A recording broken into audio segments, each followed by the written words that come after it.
is the founder and chief executive officer of Farm Crowdy, leading a team of 40 innovative Nigerians to establish Nigeria's first digital agriculture platform, which has so far impacted the lives of over 7,000 small-scale farmers across 10 states in Nigeria in less than 2 years since launching the platform. Farm Crowdy has created and is leading a new category of online platforms to focus on increasing food production, impacting on the lives of small-scale farmers in Nigeria, and encouraging 1 million Nigerian youth to participate in agriculture. His work experience spans leading roles in diverse sectors of the economy, including travel, e-commerce, banking, and technology, having worked with brands including Jumia, Konga, Wakanao, GT Bank, British Council, and Deloitte. He was named one of Africa's 30 Innovators 2018 in the recently published Quartz list. He was also presented with an award for being one of the 100 under 40 most influential young persons in West Africa. The award was in recognition of his outstanding achievement, entrepreneurial demonstrations, and impact as a young African. Ladies and gentlemen, let's make welcome Onyeka Akuma.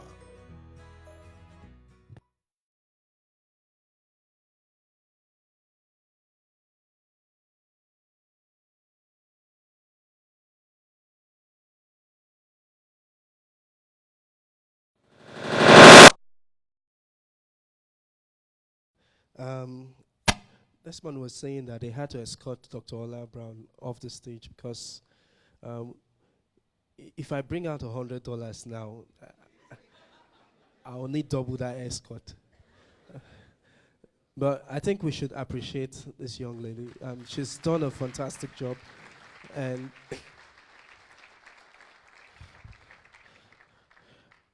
um, the last time. Oh, somebody thought I was bringing out $100. Okay. No, I won't dish $100 now. But I'll tell you how to get $100 and even more. So the last time I spoke at similar event with Dr. Ola, that was October 1st in Lagos.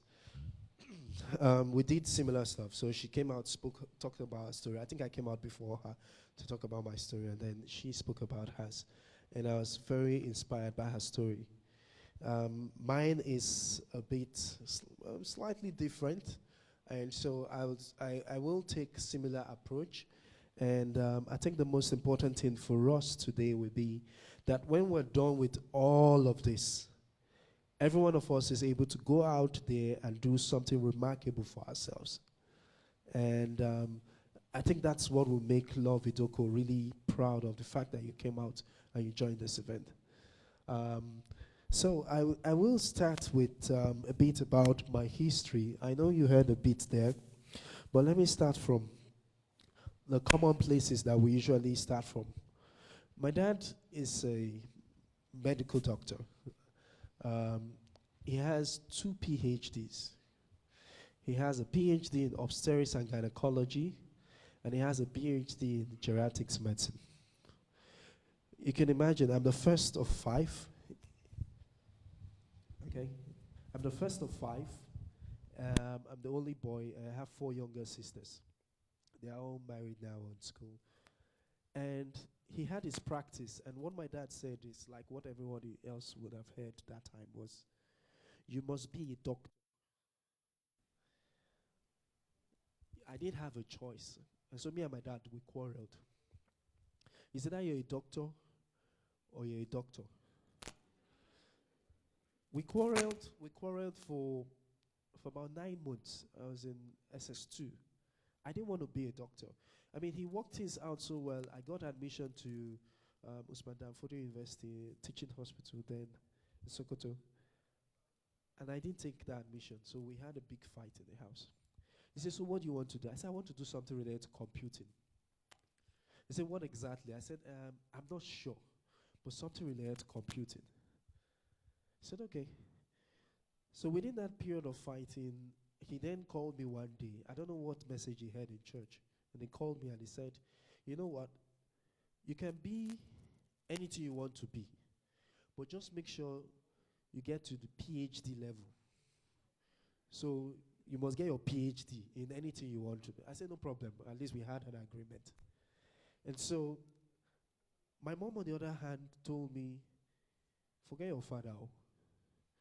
If you want to be wealthy, you need 4 streams of income. And in 4 streams of income, your day job is just one. That stuck with me very early on, and that was why when I was 12, the first project I did was to raise day-old chicks. So she told me that if I want Santa Claus, if I want Father Christmas to give me a present at Christmas, I had to raise 500 day-old chicks.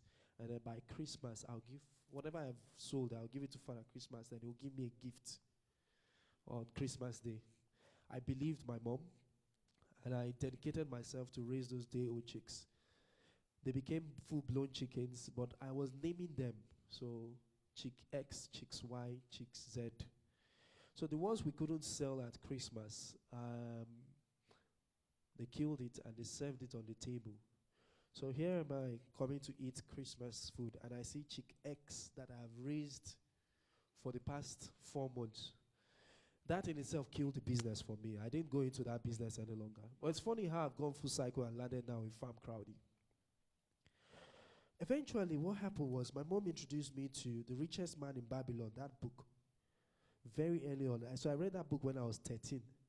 It felt like I was reading the Bible, because they use a lot of old terms, thou art, this art, thou. So it felt like I was reading the Bible, but it was more interesting for me, God forgive me, than the Bible then, because it was showing me how to make money. The next book she got for me was The Rich Dad, Poor Dad. I only read chapter 1. I couldn't read the rest. It was too technical. But what both books showed me was I can be anything I dream of being, and I can start anywhere. My first business was so while I was trying to get into school, that time you're waiting, you write jam. So I started the first business center in Aja. Aja is a place in Lagos. And that business center, I put a canopy, put somebody there. I was going to pay 5,000 naira every month. I was 15. So he will sell recharge card. This guy will sell recharge card of 6,000 naira. I'll pay him 5,000 naira, and I will make 1,000 naira at the end of the month. But what he was really doing was he was selling 10,000 naira worth of recharge card. He was putting the money in his pocket. I didn't know what was happening. By my 3rd month, what I wanted to use that business for was to buy a computer that I could start using to learn how to design websites. By the 3rd month, I bought a keyboard. By the 4th month, I bought a mouse and the CPU, the main screen. And then I bought the processor. And by the time I was done, I knew the guy was cheating me, but I could afford all of these things I could afford, so I closed that business. I started learning how to design with paint. How many of you know paint? So I design color with paint and do stuff like that. I got into school, so I tried to get into LASU. LASU, I spent 2 years there, and then bounced out. I then got into another university. I don't want to talk about that because we all go into different schools for different reasons. Plus the one you wanted to do and the one JAM say you should do. So I got into the one that I got into, and the most interesting thing for me was that in my 6th month in school, I learned how to design websites. I was so good in designing websites and so fast at designing websites. I'll design a 5-page website in barely 2 hours using raw HTML codes. So they were teaching us so many other things, but I was more focused on that. I designed websites for so many reasons that were good and so many reasons that were interesting. So I was one of those nerds in school that I see a beautiful girl, I won't go to her and talk to her directly. What I'll do is I'll design a website. I'll get her pictures, design a website for her, Then I'll send her the website address. And every time it always worked. I always got the finest girls in school. Because I would send them, who does website for a girl? I'll send them websites. They see all the things I want to say inside there. Before they know what is happening, the girl is by my side. So I kept on designing websites until I found out that by the time I was in my second to last year in school, I designed over 110 websites. But the funny thing is that many of them were for girls. Now, I met a friend that he would design websites and he would make money. I would design websites and it's just to get the girls. I asked him, how are you making money? And he told me how to do presentations. He told me how to go for meetings and how to go as a team than as an individual. So I ended up started designing websites for churches. And then when they asked me, where's your portfolio? I said I designed for some models. There were some models there that I designed websites for. So I had 110 websites like were for models, like I could design for. And it was my portfolio. I won't go there and say I designed it for a girl because I wanted her. I showed it as what I could do. My first job, I got 25,000 naira. They paid me 15. They didn't pay me the balance. So today I remember the name of the church because of that money. But apart from that, my next job, I made 550,000 naira. I was in my third year. I pretty much paid my last year's school fees myself from designing websites in school. By the time I was done, I got into British Council. So I was British Council's webmaster for 2 years, handling their web presence. The message from my mom continued to stick in my ears. Your day job from 9 to 5 is one stream of income. You have to channel your part for what you will do from 5 to 10. So while my mates are doing other things, I'm looking for projects to do. I'm looking for what to learn. So I ended up designing about 400 websites within a space of 3-4 years, while working from British Council to Deloitte. From Deloitte, then I got into Wakanow. Wakanow, I helped design their first website in 2010 during the World Cup period, and then I handled their online marketing presence. Then came Jumia's opportunity. And I speak to this based on what Dr. Ola Brown said about taking opportunities. How did I land in Jumia as a director? So I was telling Abasi, so Jumia that you know today, I pretty much registered the company details and everything and did all the CAC documents to get that business into place. How did I get there? One day, I felt like I was done with Wakana in terms of online marketing, and I wanted to do something related to offline marketing. I was looking for the opportunity to do that. So I then decided to build a website. I mean, design website was easy. Build a website, but before I did it, I then looked for who will invest in this website. So I started researching people that had invested in e-commerce sites. And then I found a company called Rocket Internet in South Africa. So they had presence in Germany, but they were in South Africa. They were doing something we call Zando then. So I reached out to them and said, see, the Nigerian market is fantastic. The Nigerian market is XYZ. I need you to consider working in the Nigerian market. And they said, okay, we're in Nigeria, let's talk. So you're in Nigeria? I said, yes. I said, okay, so let's do this. When are we saying? They said tomorrow. I quickly went back to my room. I designed a website called Divas and Blokes. And then I went for my meeting. I put up some inventory in that website overnight. I went for my meeting. And then in the meeting, they started the conversation and everything. And then they said they wanted me to come on board to join their team. I said, I can't come on board. They said, why? I said, I already have my e-commerce platform running. They said, what's it called? I said, it's Divas and Blokes. I said, oh, you didn't tell us this. I said, yes, but it's been functioning. They said, okay, so I said, if you want me to come on board, I have to collapse my platform. And so you're going to have to pretty much acquire me into your system. So we started having conversations, and then I immediately told them that, see, the only way I'll come in is if I'm coming as a director, and I need to handle everything marketing. We started having the conversations. By the time we were done with that conversation, they believed that I collapsed Divas and Blokes, which was something I just did 24 hours ago.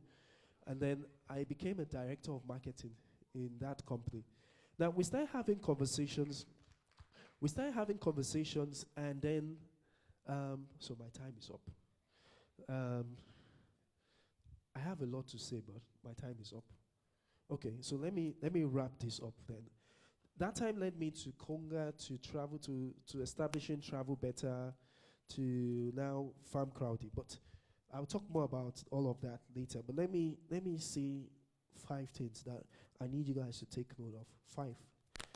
Number 1 is I am a fan of starting where you are today. Not tomorrow or where somebody makes you discover next year. Where you are today, start from there. Number 2 is build solid relationships. I'm a product of relationship capital. I couldn't talk about all the other businesses. Farm Crowdy, when I started Farm Crowdy, the guys that built my platform with me, I owed them $13,000 for about 6 months. But that wasn't the first time I did that with them. It was because I have built relationship with them over time. And I was able to pay up. They have never met me face to face. But they trusted me. And they were able to work with me to do that project. Build relationships. I tell my staff, if you're leaving an organization, don't lock the door and slam the door and pieces the door. You don't know who you will need in that place tomorrow. I'm a product of that many, many times. Start small, then scale big. In Farm Crowdy, we've done 1 million chickens, 1.2 million chickens in 2 years. When we started, we did 500-day-old chicks. I took the same formula when I was 12. In 500-day-old chicks, we lost 300 of them in the first cycle, and we learned our lessons. We've been able to go from 500 to 1,000 to 2,000 to 1 million birds with 4% mortality rate. Start small, learn the risk, then scale big. Failure is not the end. It's not the destination. So I have stories of also failing. I'm not a superstar. I had a startup I raised money for, and it still failed. Maybe I'll talk about that in my partner. Okay, it has reached this level. Finally, read good books. Not all the other books we read. Read good books. A lot of my thoughts on entrepreneurship are shaped by The Richest Man in Babylon and Rich Dad Poor Dad. Thank you.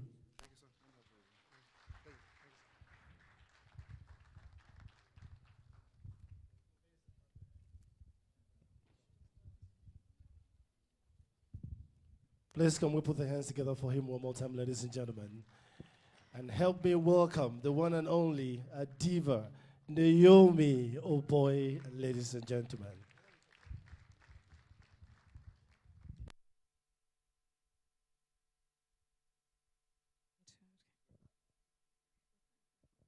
Thank you very much. Thank you.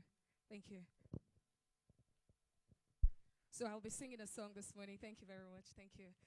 Thank you very much, Love and the Activate Success crew for bringing me here this morning. Please, can we put our hands together for her? My song is simple. It's entitled Stand Up.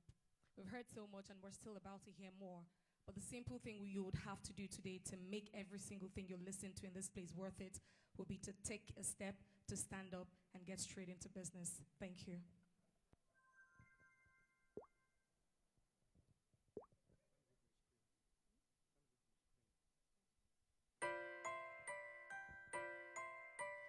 I want you to boost my sound. Thank you.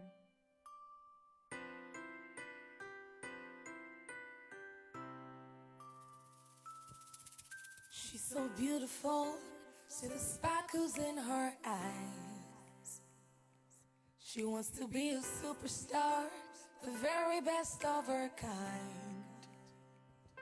She sees herself on private jets, flying around the world. But she don't believe in herself enough to achieve this.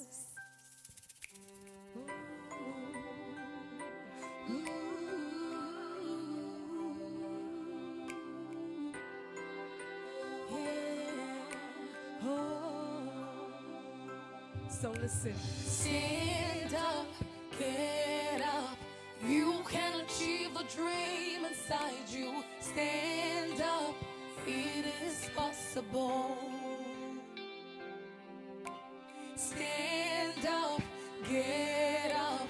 You can achieve the dream inside you. Stand up, it is possible.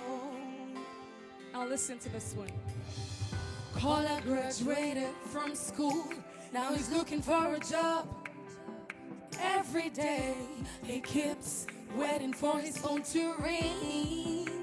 Oh, little did he know that inside of him are thousands of jobs crying to come alive. But he's so afraid to take a step. You need to stand up, get up. You can achieve the dream inside you. Stand up, it is possible. Why don't you stand up? Stand up, get up. You can achieve the dream inside you. Stand up, it is possible. Oh, yeah. Now listen. You've been struggling for way too long with a dream in your mind. The moment of freedom is now. You need to let it come outside. My brother, no they wait for tomorrow. My sister, delay is dangerous. Make you go start something. Make you do something. My brother, make you help yourself. I said, get up. You can achieve the dream inside you. Stand up. Everything is possible. Please put your hands together for Naomi. Oh boy, what a song.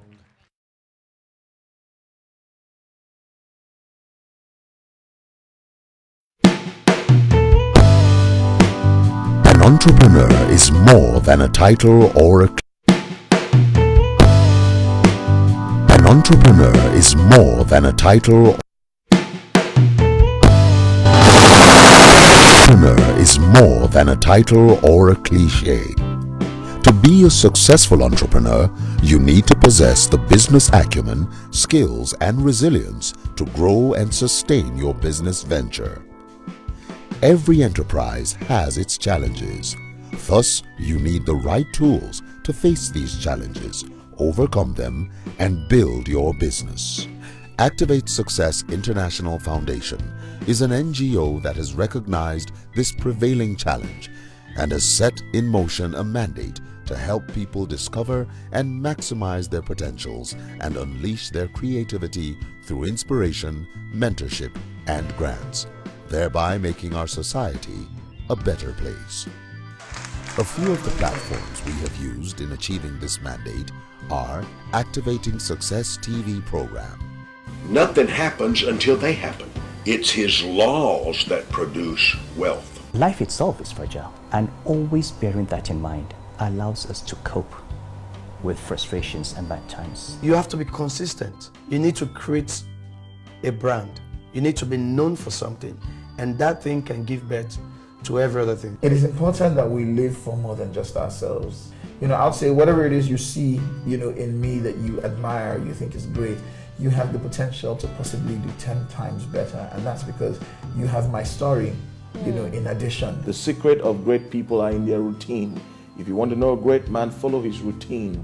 And the routine of hard work will always produce a life of greatness. I didn't get here in a day. It took so much hard work and dedication. The power that you have is inside of you. As long as you have life, you have to increase your expectation, you have to love who you are, and you have to understand that God is not finished with you. Inspire the Lady Project.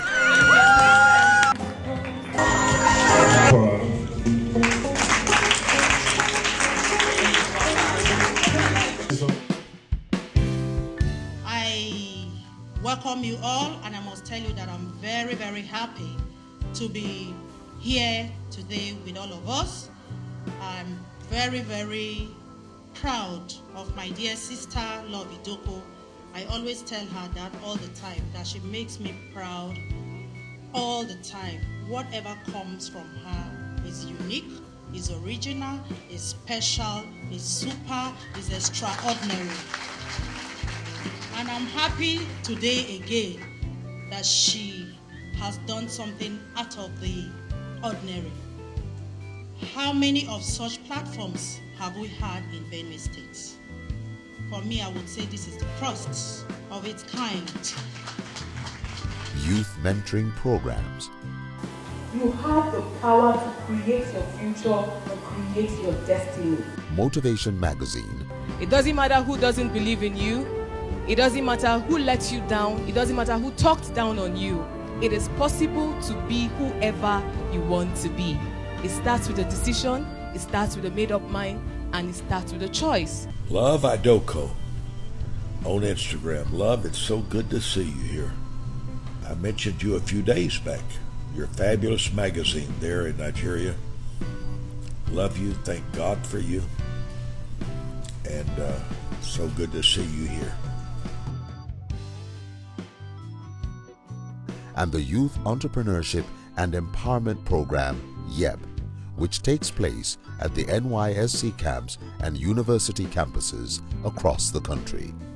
Recently, after a tour with our resource persons to 3 NYSC camps across the country, the Activating Success International Foundation, ASIF Youth Entrepreneurship and Empowerment Program, YEP, in partnership with FCMB, Vodi Group, Yaga Africa, and Honorable Desmond Elliott, on the 11th of October, presented checks worth 3 million naira to 32 core members to support their business ideas. And I'm also a beneficiary of today's grant.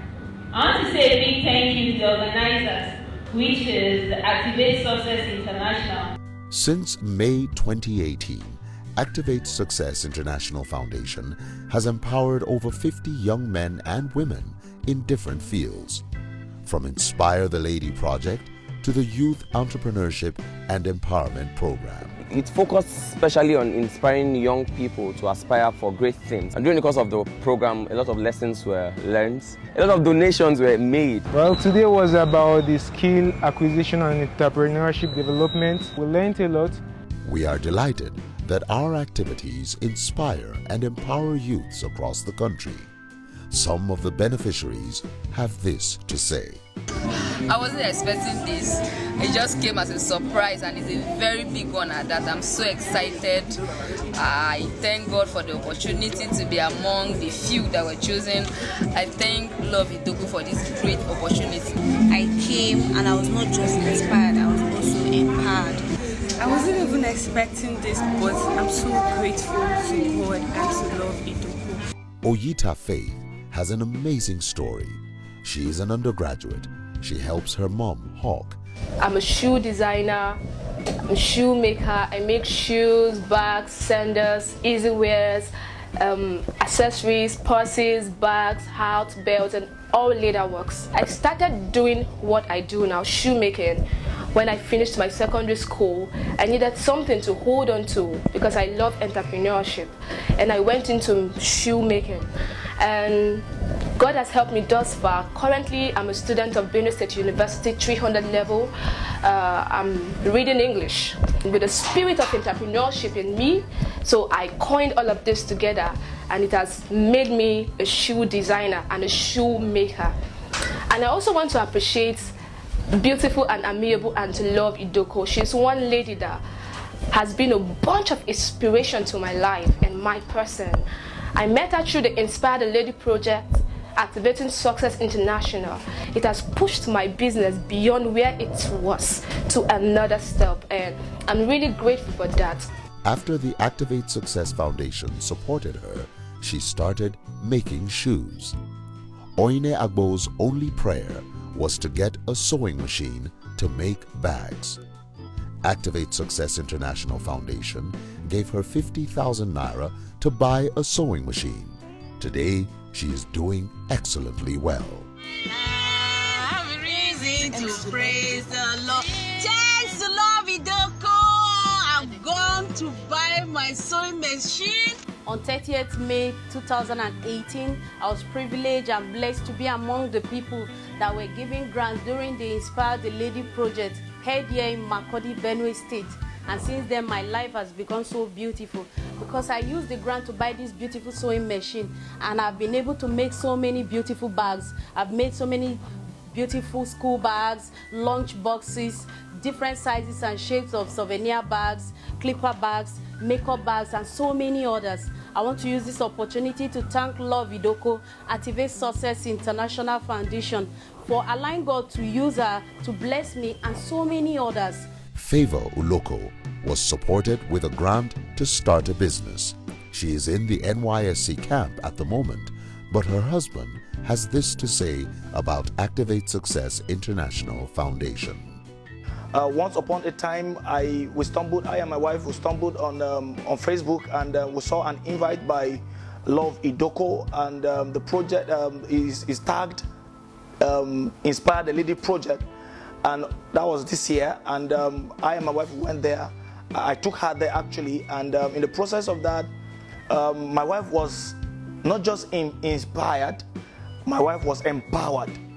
And I love what happened there, because after my wife came back home, she came back home happy, looking very, very wonderful, amazing. And I was like, what's happening? She told me that after she was being inspired by Love Idoko and so many people that Love Idoko brought, it was a wonderful experience for her. It was a mind-blowing. And I was like, wow, this is good. And from that day, she was being empowered with a token of money. I want to tell you something today, that my wife is independent of me right now. It's such an amazing thing for me. As a husband, she was independent of me. Some of those women thing, you know what I'm saying? You know, and she's just good. I just want to say thank you to Love Idoko International Foundation for what she's doing for our nation, Nigeria, for our country, for our state, and the world at large. I want to say thank you, God bless you. We are glad we have been able to touch lives. We look forward to inspiring and empowering more lives.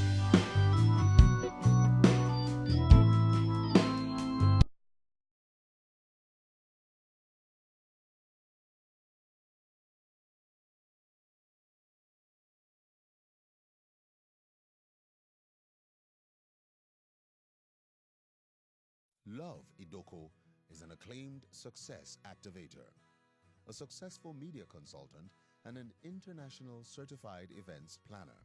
She is also a profound motivational speaker, a prolific publisher, and life coach. She was born into the family of the late Honorable Justice Alassane Idoko and Evangelist Lydia Idoko. She authored her first book, Celebrating Change, at the young age of 17. She is also the publisher of a quarterly magazine called Motivation Magazine. Love Idoko is a graduate of Kogi State University with a BSc degree in microbiology. She is also an associate member of the Chartered Institute of Arbitrators, UK, Nigerian branch. She has a certificate in events planning from the West End College, London. She believes in affecting lives positively through her numerous charity outreaches to the less privileged through her foundation, Activate Success International Foundation. Love Idoko is the CEO of DREAMS, Dreams Pointer International Limited, owners of the Dream Event Center. In May 2018, Love Idoko hosted her first Lady Mentorship Program, Inspire the Lady Project, with over 300 women in attendance. She supported some of the women with startup grants for their businesses. She recently flagged off her youth entrepreneurship and empowerment program, YEP, where she has been speaking, inspiring, and empowering young core members in selected states of the Federation. Love Idoko is the host of the popular TV program Activating Success, showing on AIT, DSTV Channel 253, GoTV Channel 93 every Saturday at 3:30 p.m., aimed at inspiring people and sharing success stories of people who have succeeded in different fields. Some of the guests that have graced Activating Success include Dr. Mike Murdoch, Bishop Noel Jones, the Oni of Ife, the Emir of Kano, Dr. Alex Izion, SAN, Mr. Tunde Fowler, Omotola Jalade, Hobums Asuko, Two-Face Idibia, Desmond Elliott, and a host of others. In September 2017, she unveiled a compendium of the first 100 episodes with the esteemed presence of His Excellency, the Vice President of Nigeria, Professor Yemi Osinbajo. Love Idoko has hosted a series of events in and outside Nigeria. She has also been invited to speak at several events across the country, some of which include the 7th International Christian Exhibition and Conference, Port Harcourt, the Nigerian School of Army and Military Engineering, Association of Resident Doctors, Federal Medical Center, Young Entrepreneurs of Nigeria, National Conference, Abuja, amongst others. Love Idoko's favorite line to young people is, "You have only one life to live. You must give it your best shot." Love Idoko is passionate about inspiring and helping people. Please, let's celebrate and make welcome the lady behind this event, founder, Activate Success International Foundation, Love Idoko.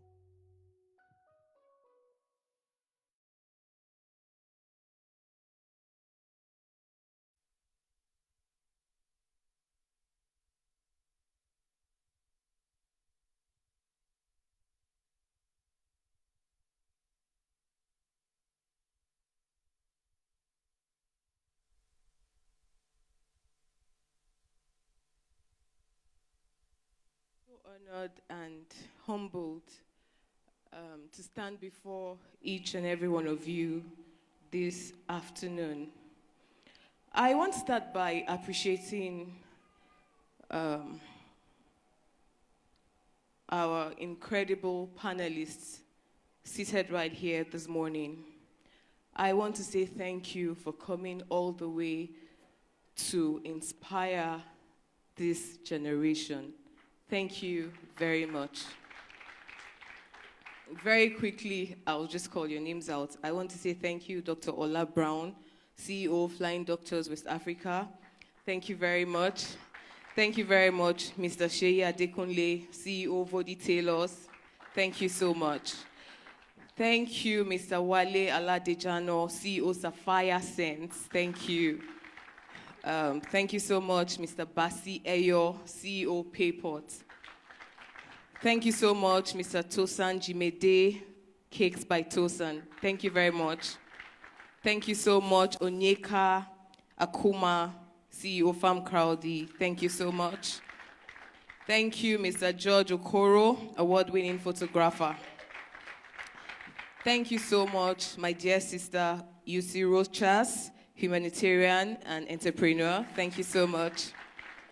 Thank you so much, Ogwa Iweze, CEO Design. Thank you so much, Namore, my madam, I call her my madam, my friend, my sister, the GM of AIT Network Operations. Thank you very much.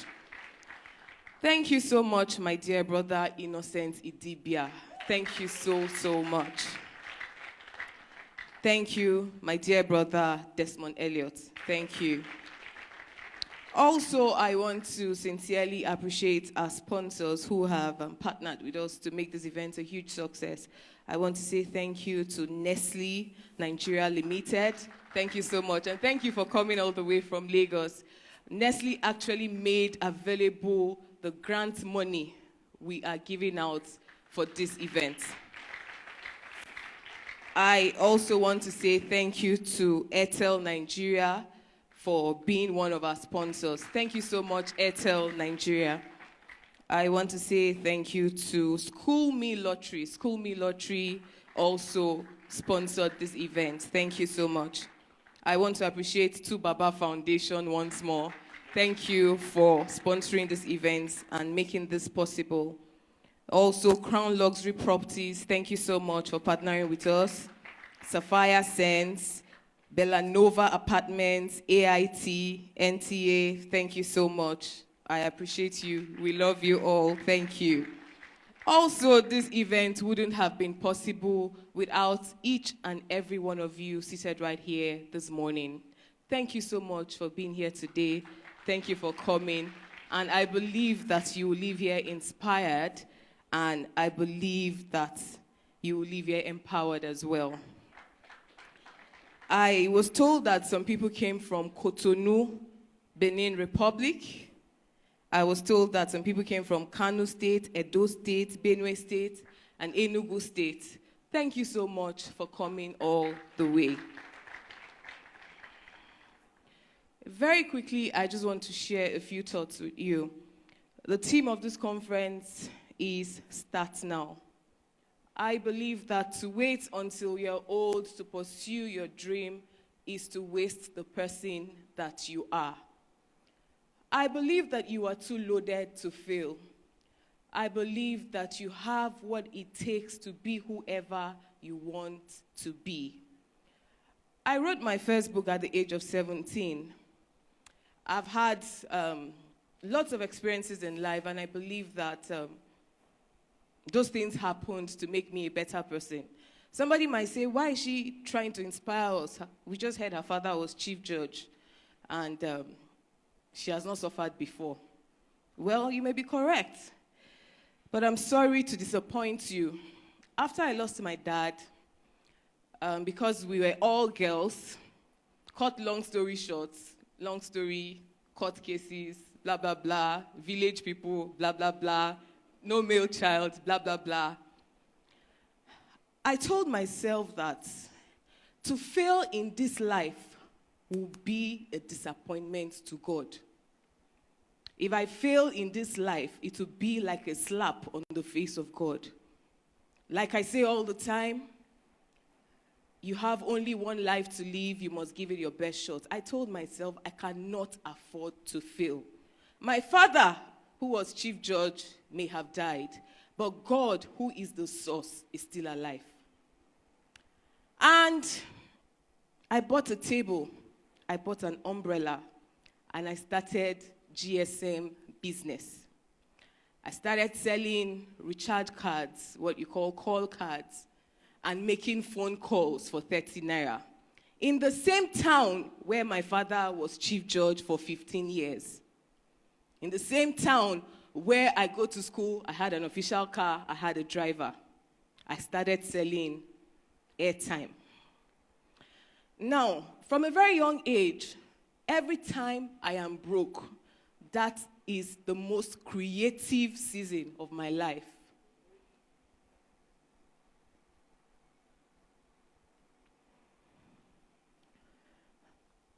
Somebody once said that you were born looking like your parents, but you will die looking like your decisions. The difference between a successful entrepreneur and a tout in the motor park is not the size of the head, but the content of the head. I believe that everybody seated right here this morning or this afternoon is loaded with potentials for greatness. Don't let anybody talk you down. Don't let anybody make you give up. Don't let anybody's opinion become your reality. Do not give the keys to your happiness to anyone. It is your life, it is your business. You must take responsibility for it. Very quickly, I'll just share with us in like 2 or 3 minutes or 4 minutes, 4 lessons that I've learned in life. Number 1, you must keep yourself inspired. My mentor, Dr. Mike Murdoch, says, I will pay any price to stay inspired. Because without inspiration, I have no value. You need to be inspired. Stay inspired. Stay around the right people that will encourage you to maximize your potentials. Number 2, when you put solution forward, money follows. It's not enough to look for money. Money is good, everybody wants money. But the most important thing is identify a problem. Every problem is an opportunity to make money. Every problem is an opportunity for relevance. Every problem is an opportunity to be recognized. Look for a problem. Be a solution to a problem, and money will follow. Lesson number 3, let go of the past. Everybody has a past. Everybody has faced unpleasant circumstances. Don't sit there thinking about what has gone wrong in your life, or who hurt you, who betrayed you, who let you down, who broke your heart, who lied on you, who talked down on you. It is your life. It is your business. You have only one life to live. If you do not let the past pass, you will pass away with the past. You have what it takes to set a city on fire. You have what it takes to be whoever you want to be. So forget about what has happened before. Number 4, talking about the past, maybe you lost a loved one. Maybe something happened. I just told you I lost my dad. I was comfortable. I was happy. I was from a good home. But I had to sell recharge cards. Number 4, wrong decisions. Every pain we encounter in life or we've experienced in life is traceable to a wrong decision. Pain is a proof that you made a wrong decision. Most of the storms of life is a proof that you made a wrong decision. Your decisions are deciding your life. Your decisions are deciding your destiny. Wrong decisions you have made has caused your pain. But you are here today, you can make up your mind and make the right decision. Right decisions will correct that pain. It's a new day. It's a new season. You are too loaded to fail. Don't let anybody lie to you. You have what it takes to be whoever you want to be. Thank you very much.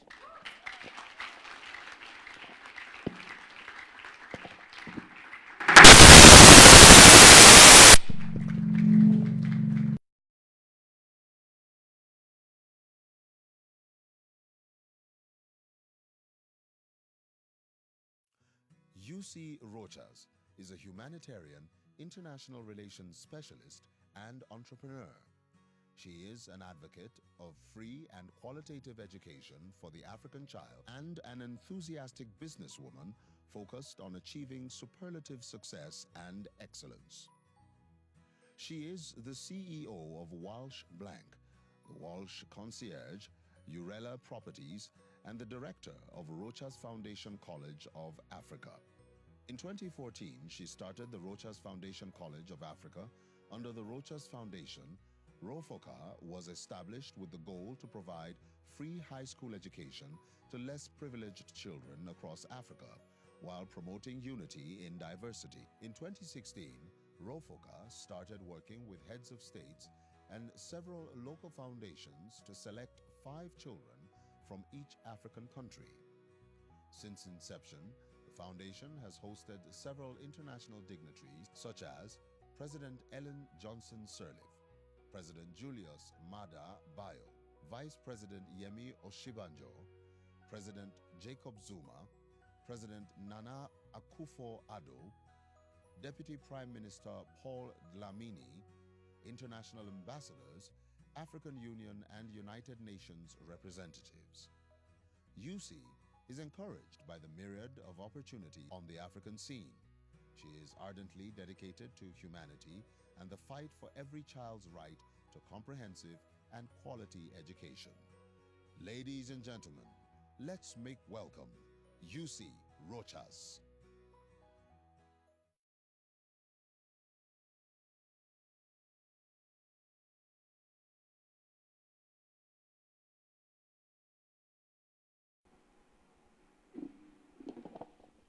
Hello, everyone. Good afternoon.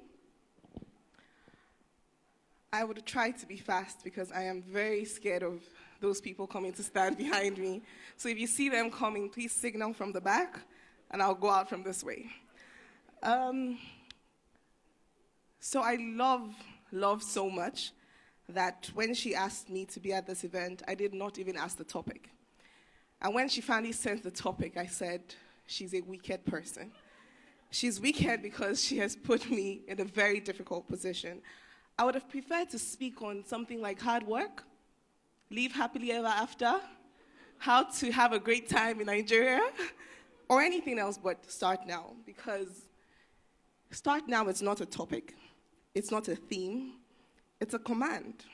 It's like stand, run. You stand and you run. You don't know where the bullet is coming from, but you're going to run. You see, the good thing about a normal race, which, believe it or not, I was very good at in secondary school, good old days, they will put you on a line and tell you on your marks, set, and then you hear the gunshot or whatever, and you run. But in this race, called the human race, you don't choose what line you're on. You don't choose your lane. They just drop you. Rich family, poor family, anyhow family, managed family. You don't have a choice.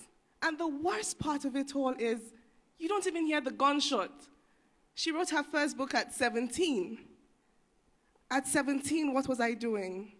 I can't remember. Maybe she heard the silent gunshot, but I didn't hear it. I heard it very, very late in life. But that's the difference. To me, the opposite of start now would be keep calm, you're still young. The opposite of start now will be sip tea and procrastinate. The opposite of start now will be don't worry, you'll hear the gunshot later, which you would never hear, by the way. But let me refer to science. The first law of motion, that's the inertia law, says something will remain at a particular state of rest if it's not propelled by an external force. Let me replace it. So UC is going to remain at a particular state of rest if not propelled by an external force. I have a problem with Newton and that law because for me, an external force is the government, and an external force is leadership, an external force is the family to which you're born in. Now, what happens when all that fails? What happens when the government doesn't give you the opportunity, or you're not born into a privileged family? Then Newton's law is absolute nonsense in that case. So let's throw out external force. I want to talk to you today on internal force. There's a saying I heard some time ago that changed my life. It says, when what ought to be is not, then what ought not to be must become. Did you get that? So what that means is, since the external force is not, based on what we see in present day, that means what ought not to be, which is the internal force, has to become. What is this internal force? Let's put a hold on that for now. There are two things I hate in life. I've come to hate. Media, please don't quote me, but two things I don't appreciate because I hate lies. First is Disney, Cartoon Network. Let's throw in Z-World in there. I hate the fact that it tells you that you'll be walking in school on a hallway and Prince Charming will be coming, Desmond Elliot knows what I'm talking about, from the other angle. And all of a sudden, you'll bump into him, the books will fall, you will look up and love happens. Guys, my first year in uni, I always carried my books loosely. And when I see that very handsome guy coming, I begin to miss direction. And it will drop, and the guy will be like, oh, sorry, and pass. So that never worked. The second thing I hate is those songs they taught us in primary school. It goes something like, I'm not going to sing. I don't want to destroy what you did, so I won't sing. But it says, children, you're the leaders of tomorrow, right? Then you finish primary school, you go to secondary school, you're now a teenager, a youth. Youth, you're the leaders of tomorrow. Then you get married. Oh, you're in a young marriage, you're doing well. You give birth to children. Oh, your children are still so young. When they grow up. It's like the bar for which you're a youth keeps moving until you're 50. And they're like, oh, welcome to adulthood. Who is a youth in Nigeria? Someone who is 50 and below, 40 and below, 30. Unfortunately, our constitution does not define who a youth is. I don't have a problem with them telling us we're the leaders of tomorrow. I have a problem with the mentality it leaves us with. It leaves us with one in which we're complacent, one in which the responsibility is no longer internal, is external. The government has failed me. My family failed me. My villagers did not give me money. My villagers prayed against me. The shrine of Ogologologo, whatever, has killed my career. We externalize it. All I'm saying to us is, let's internalize it. Someone would say, start how? Allow me to refer to something that has brought me so far in life, and that is my faith. In the Bible, there's a story about Moses, right? And he had a conversation with God. They had an agreement. You're going to get to the Red Sea. It will part, you'll cross. And Moses got there and still had to call God and say, guy, I'm here. How is it going to happen? And what did he say to him? He said, what do you have in your hand? Now, the rod. So let's dial back. You need an internal force that would probably come through the form of a rod, what you have in your hands. In law and government, there are two laws I like. It's de jure and de facto. De jure means something that is rightfully yours. It's your right to get an education. It's your right to graduate, have a job. All those things are your rights. Are you going to sit down and cry that since you haven't gotten that, you're going to stay in the state of rest? No, you have to go de facto. De facto means, yes, it's your right, but who cares? Yes, you're a victim of the society. Who cares? Take it by force. So you have to find a way and take it by force. Now, some of us don't like our rod. I'll tell you a quick story. I didn't like my rod.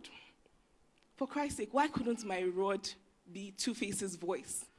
You know, if what I had inside me was Two-Face's voice, hello guys, I wouldn't be here with you right now. I'm wondering why he's here. And growing up, I had a conversation with God. I said, God, why are some people's rod oil? Why is Bill Gates' rod Microsoft? I did not like my rod, so I pushed it down. But your rod is a force, remember. And no matter how much you suppress it, it must come out. My rod, unfortunately, I think one or two people in the audience here might know what that is, and that was charity. For Christ's sake, charity gives. It does not amass wealth. In other words, if I want to buy a pair of shoes, I'm going to feel guilty. I'm going to feel guilty because what that is money that can take a child to school. That's not a cool road to have, guys. But somehow, I tried to push it down, but it came out. And when it came out, it took me to places I never thought possible. So start with whatever you have. I like what the last speaker said. He said, start now. Start anyhow. Start afraid. You don't have capital. Awesome. Sorry, not awesome, sorry. You don't have the right government. Sorry. I'll help you wipe your tears later. You can cry, keep crying for 20-something years. Like she said, you're wasting the best part of your life. So you just have to start with whatever you have. I started with charity. And that has opened the door to several businesses. Because when I go into countries, I was telling some beautiful ladies I met at the lounge that I find it hard to take holidays. I go to Kenya to rest, and I find myself in the slums of Kenya, looking for poor children to just make smile. But somehow when I'm done with that, and I'm on my way to the hotel, and someone asks me, what did you come for? I was like, holiday, but I ended up in the slum. And we start talking, and a business opportunity comes out from there. I didn't plan to go to make money in Kenya. I went there with my heart. I went there with my rod. And when I got there, a certain Red Sea got parted because you were in your rightful place. So start now is an annoying little command from the organizers of this show. It says, start now, no on your marks, no sets, ready, go, none of that. Just start immediately. And if you're going to start immediately, I'm sure a lot of people are asking, it's easy for you to say you can start now. Keep externalizing your problems.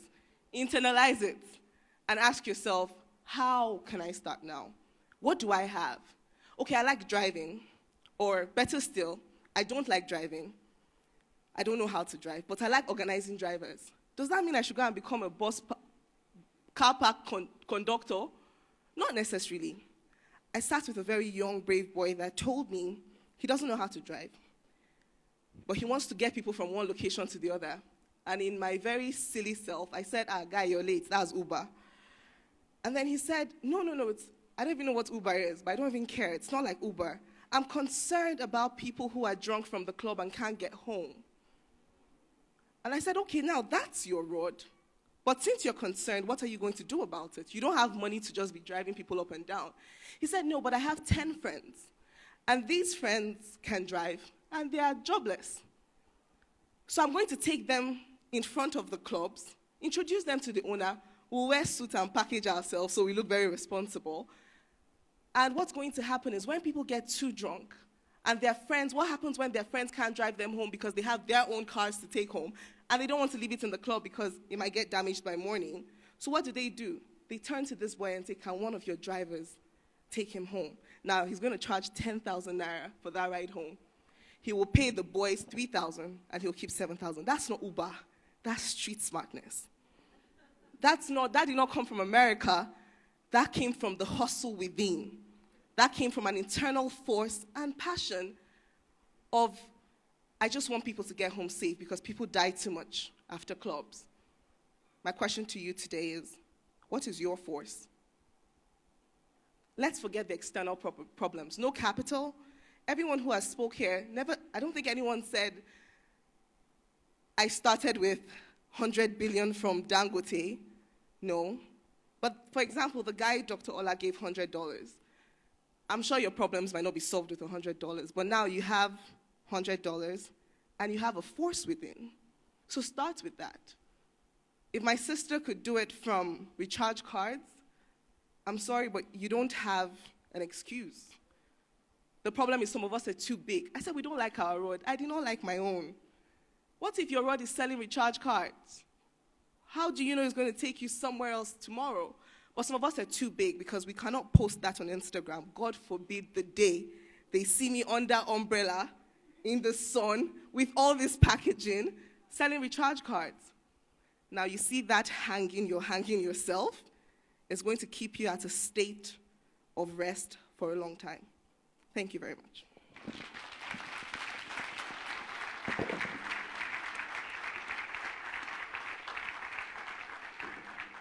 Let's keep the applause going. Let's keep the applause going.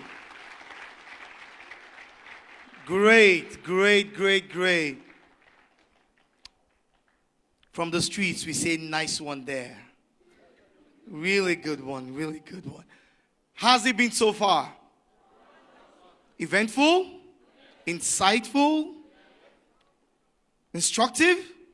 Great. I mean, I just thought that we're here to just talk to the youth, man. I have learned so much. Like, I think this program was meant for me, really. I kept disturbing love. When doctor says a point, or he says a point, or I'll be like, love, this one, you know? So it's like you're grabbing it, and for me, let me tell you something, the truth is, to some of us, we've heard these things over and over again. This is like a refresher course, okay? Take it, grab it, eat it, chew it. Truth is, someone would have to tell you something for something to happen in your life. I don't know if you understand. Okay, we're all here in this very nice place. It's not the real world, right? When you go home, you're seated there in your bed, drinking your gari, eating your eba. I mean, that looks like reality to you. You're like, what are these people talking about, Seth? See my life. This is reality to me. All right? But the truth is, you need to purge yourself sometimes if you must leave where you are at into somewhere else. And that's why they're here. To say we did it even with the prevailing circumstances. And it happened. So they're here telling you about the nice things, and now the processes, are difficult. You have to go through serious processes, but they're telling you it's possible. Everybody here is saying it's possible from different spheres of life, and they're explaining to you on the possibilities and how you can make it. I said this earlier on. They're not here to change everybody. They're here to reach one person. They keep saying this thing about God saying, whom shall I send? That's what we're all saying here. Whom shall we send? And you say, here I am, send me.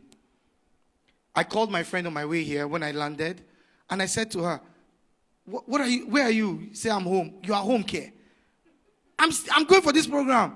He said, yes, I saw it. It's not, the amount they are calling is small. I almost ran mad in the car. The driver would have stepped on his brakes. I said, okay. He said, the project I have is, something large. I say, what? I've seen people turn 50,000 naira to millions. And it's not even about the money, it's the passion. Because the money comes and goes. But when you have a passion for something, you remain there. And I'm like, you should be here. Bring your proposal, bring your whatever it is. Come and listen to people. And you're telling me it's big, really? I started out, and I'm sure just like Two-Face here, my first fee was 500 naira. Well, that was 20 years ago, but 500 naira.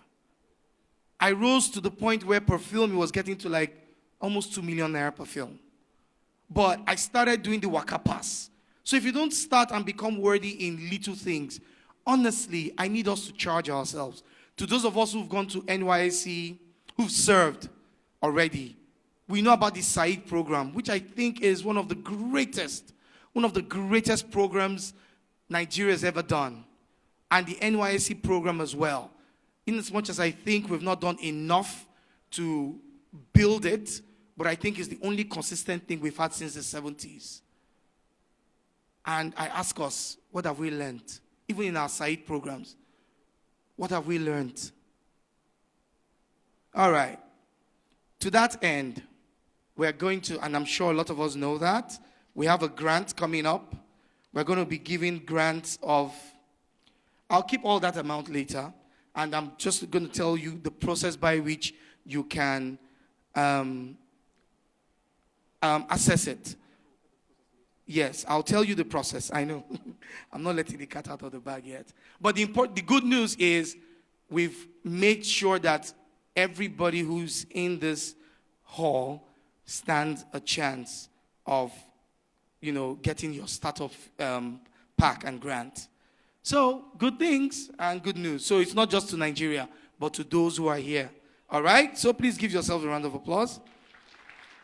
Moving forward, like I told you, I have a co-anchor, and I think he's been doing a great job.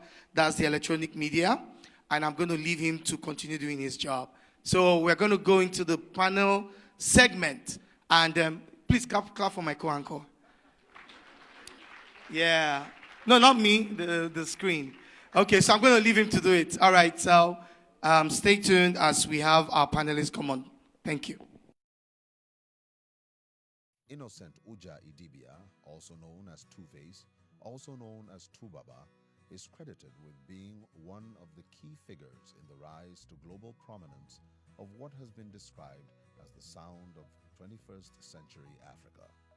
His distinctive blend of reggae, R&B, and traditional African musical influences creates a vibe that is contemporary and universal while maintaining a clear African identity. Born in Jos, Plateau State, in the 70s to Mr. and Mrs. Michael Idibia, the young man fell in love with music from a tender age and journeyed to Lagos after a diploma program at IMT Enugu with Austin Amedu, also known as Blackface, in 1997. And alongside Chibuzo Orji, also known as Faze, they launched the boy band Plantation Boys that took the nation by storm and created the template for a new Naija pop sound. In 2004, Two-Face went solo and recorded the phenomenally successful solo debut album Face to Face, which included the global anthem African Queen, several brilliant offerings, Grass to Grace 2006, The Unstoppable 2008, the Revolutionary Unstoppable International Edition 2010, Away and Beyond 2012, The Ascension 2014, Face to Face 10.0 2014, and Rewind Select Update 2015. And almost 3 dozen hit collabos later, the Otukpo Benue State native has proved his class, versatility, and staying power beyond doubt and earned the status of a superstar and cultural icon. Two Faces Two Baba Foundation is also a sponsor of this event. Please join me as we celebrate and make welcome Two-Face Idibia. Nigerian by nationality with a pan-African business experience and a global outlook and approach to business. In his current position, Bassi has spent the last 4 years as the CEO of Payport Global Systems Limited, increasing and expanding its business in Nigeria, Africa, and beyond. As an IT guru, Bassi started his first business venture at the age of 21 and has since become a formidable force in the African IT and enterprise business solutions space. Raised in Abuja, he attended Federal Government College, Kwali, Abuja for his high school and then proceeded to study pure and applied physics at the Ladoke Akintola University of Technology, Lautech. Beyond being a system analyst, he is also a serial entrepreneur and innovator, founding different companies, amongst which is Nigeria's fastest growing online retail shopping platform, Payport, which is creating job opportunities for a young, diverse group of people. A calculated risk taker with deep tech industry knowledge, he has championed services to his many businesses and enterprises. Most notable are developing software for revenue collection used by various state governments in Nigeria, Nigerian Immigration e-Passport Project, setting up the largest e-library and e-learning hub in East Africa, MUBS Uganda, MUBS Uganda, and part of the team that established the current electronic voters register used by INEC. Mr. B, as he is fondly called, has been a silent yet salient business force in the IT space, adding tremendous value to business, both private and public ventures, while motivating a younger generation through his exemplary business expertise. He finds his greatest motivation in coaching others to perform above and beyond expectations. In addition, Bassi is an honorary citizen of Dallas, Texas, and an alumni of London Business School, Harvard Business School, and Massachusetts Institute of Technology, MIT. He is also an alumnus of the U.S. Department of State. Eyo Bassi is happily married and blessed with 3 lovely children. Ladies and gentlemen, let's welcome Eyo Bassi. Fashion entrepreneur Ogwa Iweze is the creative director for Design Nigeria, a women's wear label in its 12th year. The brand has established itself as an Abuja go-to for ready-to-wear and made-to-measure pieces for upwardly mobile women within and outside the FCT. Aside from running this successful label, Ogwa also founded a Runway Abuja, which has held the biggest fashion shows in Abuja, with a track record of providing an international standard fashion show for new, existing, and well-established fashion labels. Having attended fashion shows within and outside the country, she not only has personal experience as a designer participating in these shows, but also knows firsthand what it takes to organize a successful show. She is constantly looking for ways to promote fashion brands, hers inclusive, from this part of the country, and helping new brands gain the right exposure while using her network to bring bigger brands looking to tap into this market and promote their products and services. In her free time, she trains and encourages new entrants into the business on the job by taking on interns to understand the intricacies of running a successful fashion label and earning a living from it while also providing employment. She currently employs over 20 staff and is an avid supporter of various charities nationwide. Ladies and gentlemen, let's make welcome Ogwa Iweze. Adewale Aladejana is a social media evangelist and master perfumer for Sapphire Scents, a business he started with 30,000 naira just 3 years ago. Today, Sapphire Scents is worth 1 billion naira with over 300 distributors in 20 states of Nigeria, the UK, US, Ireland, Ghana, and Cameroon. In 2016, Adewale was voted one of the 100 most influential Christians. In 2017, he was voted one of the 100 most influential Nigerians and also one of the top 100 young African entrepreneurs. Sapphire Sense has always been ranked as one of the top 100 growing businesses in Nigeria. The influential influencer is married to Oluwatoyin, who is the general manager for Sapphire Sense, and they are blessed with 2 lovely princesses. Ladies and gentlemen, let's make welcome Adewale Aladejana. George Okoro is a renowned and award-winning photographer in Nigeria and the publisher of George Okoro Weddings and Lifestyle magazine. His portfolio ranges from weddings across the globe, covering countries like the UAE, UK, Gambia, Ghana, Liberia, Spain, Italy, and of course across most of the states in Nigeria. In 2016, he was nominated for the prestigious Future Awards for Business Professional of the Year, and in 2018, he won the award for Event Photographer of the Year by the Association of Events and Party Planners of Nigeria. His work has been published in several magazines and journals in Nigeria and the diaspora, and he has appeared in numerous TV and mentorship programs where he is invited to talk about his journey and also inspire a lot of youths. He is credited as the first photographer to profile the current First Family in 2015, and also he shot the official portrait of the wife of the President, Her Excellency Aisha Buhari. His career extends beyond photography. After he published the first edition of George Okoro Wedding and Lifestyle magazine in 2017. He has built a very influential brand in the industry and has attracted partnerships and influencer endorsements with big brands like Uber. The brand George Okoro is currently expanding to other businesses like events and fashion, to name a few. He strongly believes in lighting other people's candles so that there will always be light available for him anywhere he steps in. George Okoro is married with a child. Ladies and gentlemen, let's welcome George Okoro. Joy Namure Edoemioya is from Edo State, a graduate of the University of Benin, where she has a BA in Theatre Arts. She also has a postgraduate diploma in mass communication and master's in international law and diplomacy, both from the University of Lagos.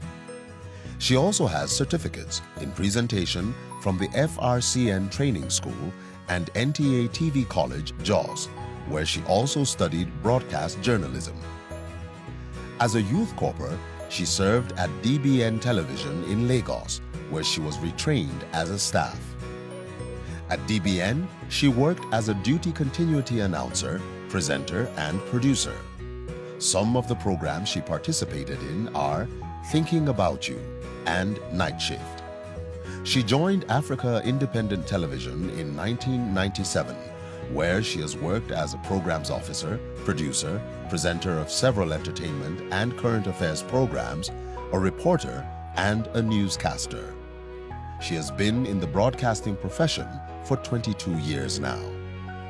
Namure, as she is fondly called, is also a beauty consultant, a makeup artist, MC for formal events, a film adjudicator and critic, a book reviewer, a content buyer, an inquisitor for television, and presently produces and presents Beauty Diaries with Namure, a magazine program on the beauty industry.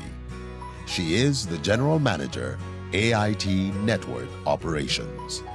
Ladies and gentlemen, please let's make welcome Namure Edoemioya.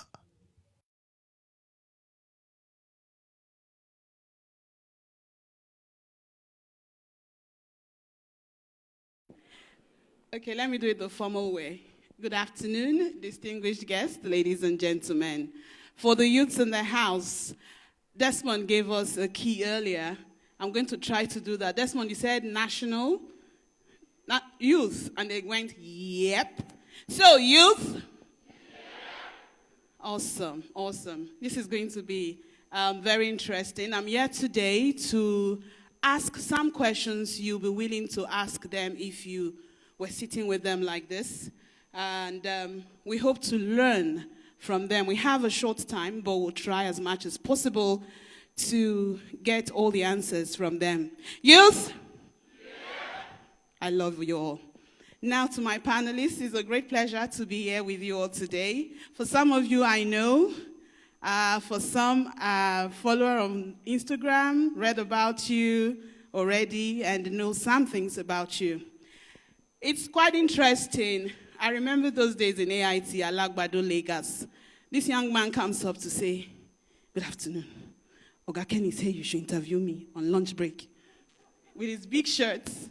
There were 3 then anyway. It's good to see 2 faces here. And then for Ogwa, I met Ogwa in Abuja. I wanted to make some clothes about 7 years ago. And I met her mom and sisters, so we've all been in touch since. Mr. Wale Aladejana, when I started Beauty Diaries, he was one of the first guests I had. And it was so easy to get him on. To face the camera. It's a pleasure. Big brother. See them. It's a pleasure having you, Mr. Bassi. And of course, the artistic man. I watched your profile earlier and I was wowed. So I'm sure we're going to learn a lot from you. Now, let's get into business. We're talking about youth entrepreneurship. We're talking about people wanting to know what it takes to be empowered. Now, all of you here are entrepreneurs. You started yours years ago, and I'm sure the youth here, beg your pardon, will want to know more about how you started, what it takes to be an entrepreneur, what it takes to have that driving force. How have you stood the test of time, your trials? On Instagram, we have a lot of people celebrating themselves. Nobody comes to tell us a bit about how much they've, suffered, so to say. But we'll get to know some things about you, and I would want to start with my artistic brother, George Okoro, the award-winning photographer. So when I ask you your questions, please just put on your microphone. Now, what exactly is entrepreneurship?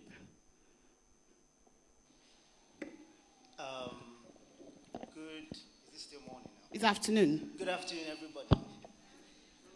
I want to start by first thanking our sister here, Love Idoko, for giving me this opportunity to share part of my story.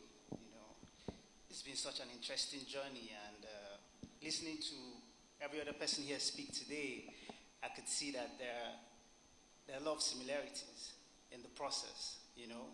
Being an entrepreneur, it's not easy, and if you don't understand or if you don't embrace certain aspects of it, you might end up giving up in the process. And one of those aspects is failure. You must understand that failure is part of the process, okay? And I'll give you an instance of times that I failed in the process of trying or in the process of my journey as an entrepreneur. So when I started out and said I wanted to take on photography as a career, obviously a lot of people tried to discourage me, right? Why do you want to leave a good paid 9-to-5 job? I was working in the biggest telecom company as at then. And everybody said, why do you want to quit this job and pick up a camera to take pictures? And one of the things I told them was that I want to be the person who wrote the story of my life. I don't want my story to be that of what my father wanted me to become, which is he wanted me to become a medical doctor. And I knew deep down inside myself that being a medical doctor is not part of the show for me. So I said, nah, I want to make this mistake and take ownership of this mistake should it become a failure at the end of the day. So I picked up my camera and started taking pictures as a business, but nobody was willing to pay me one kobo for taking pictures. And I kept asking myself, why?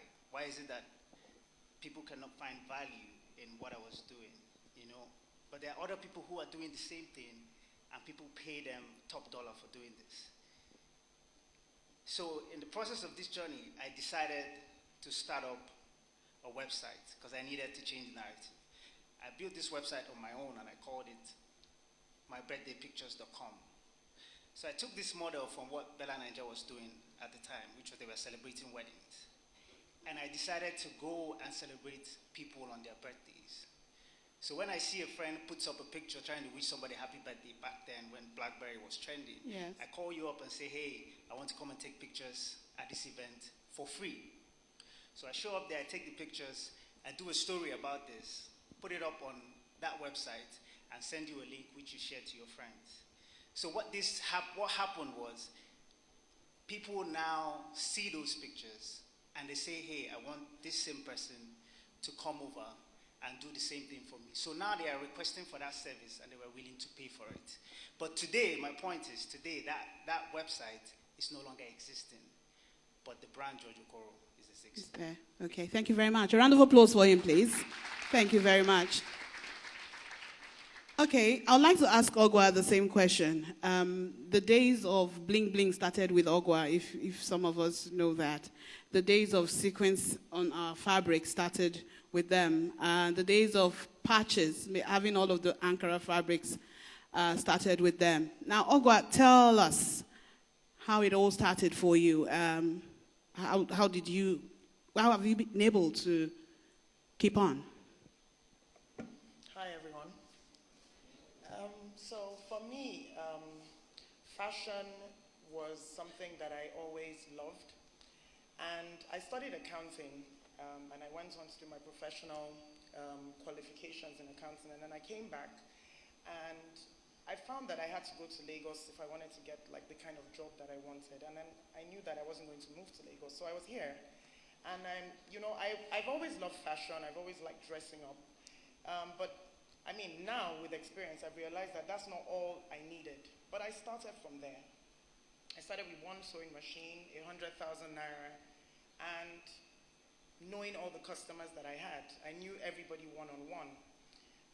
Long story, we've gone through so many phases. But one of the very important things that happened for me was starting ready to wear.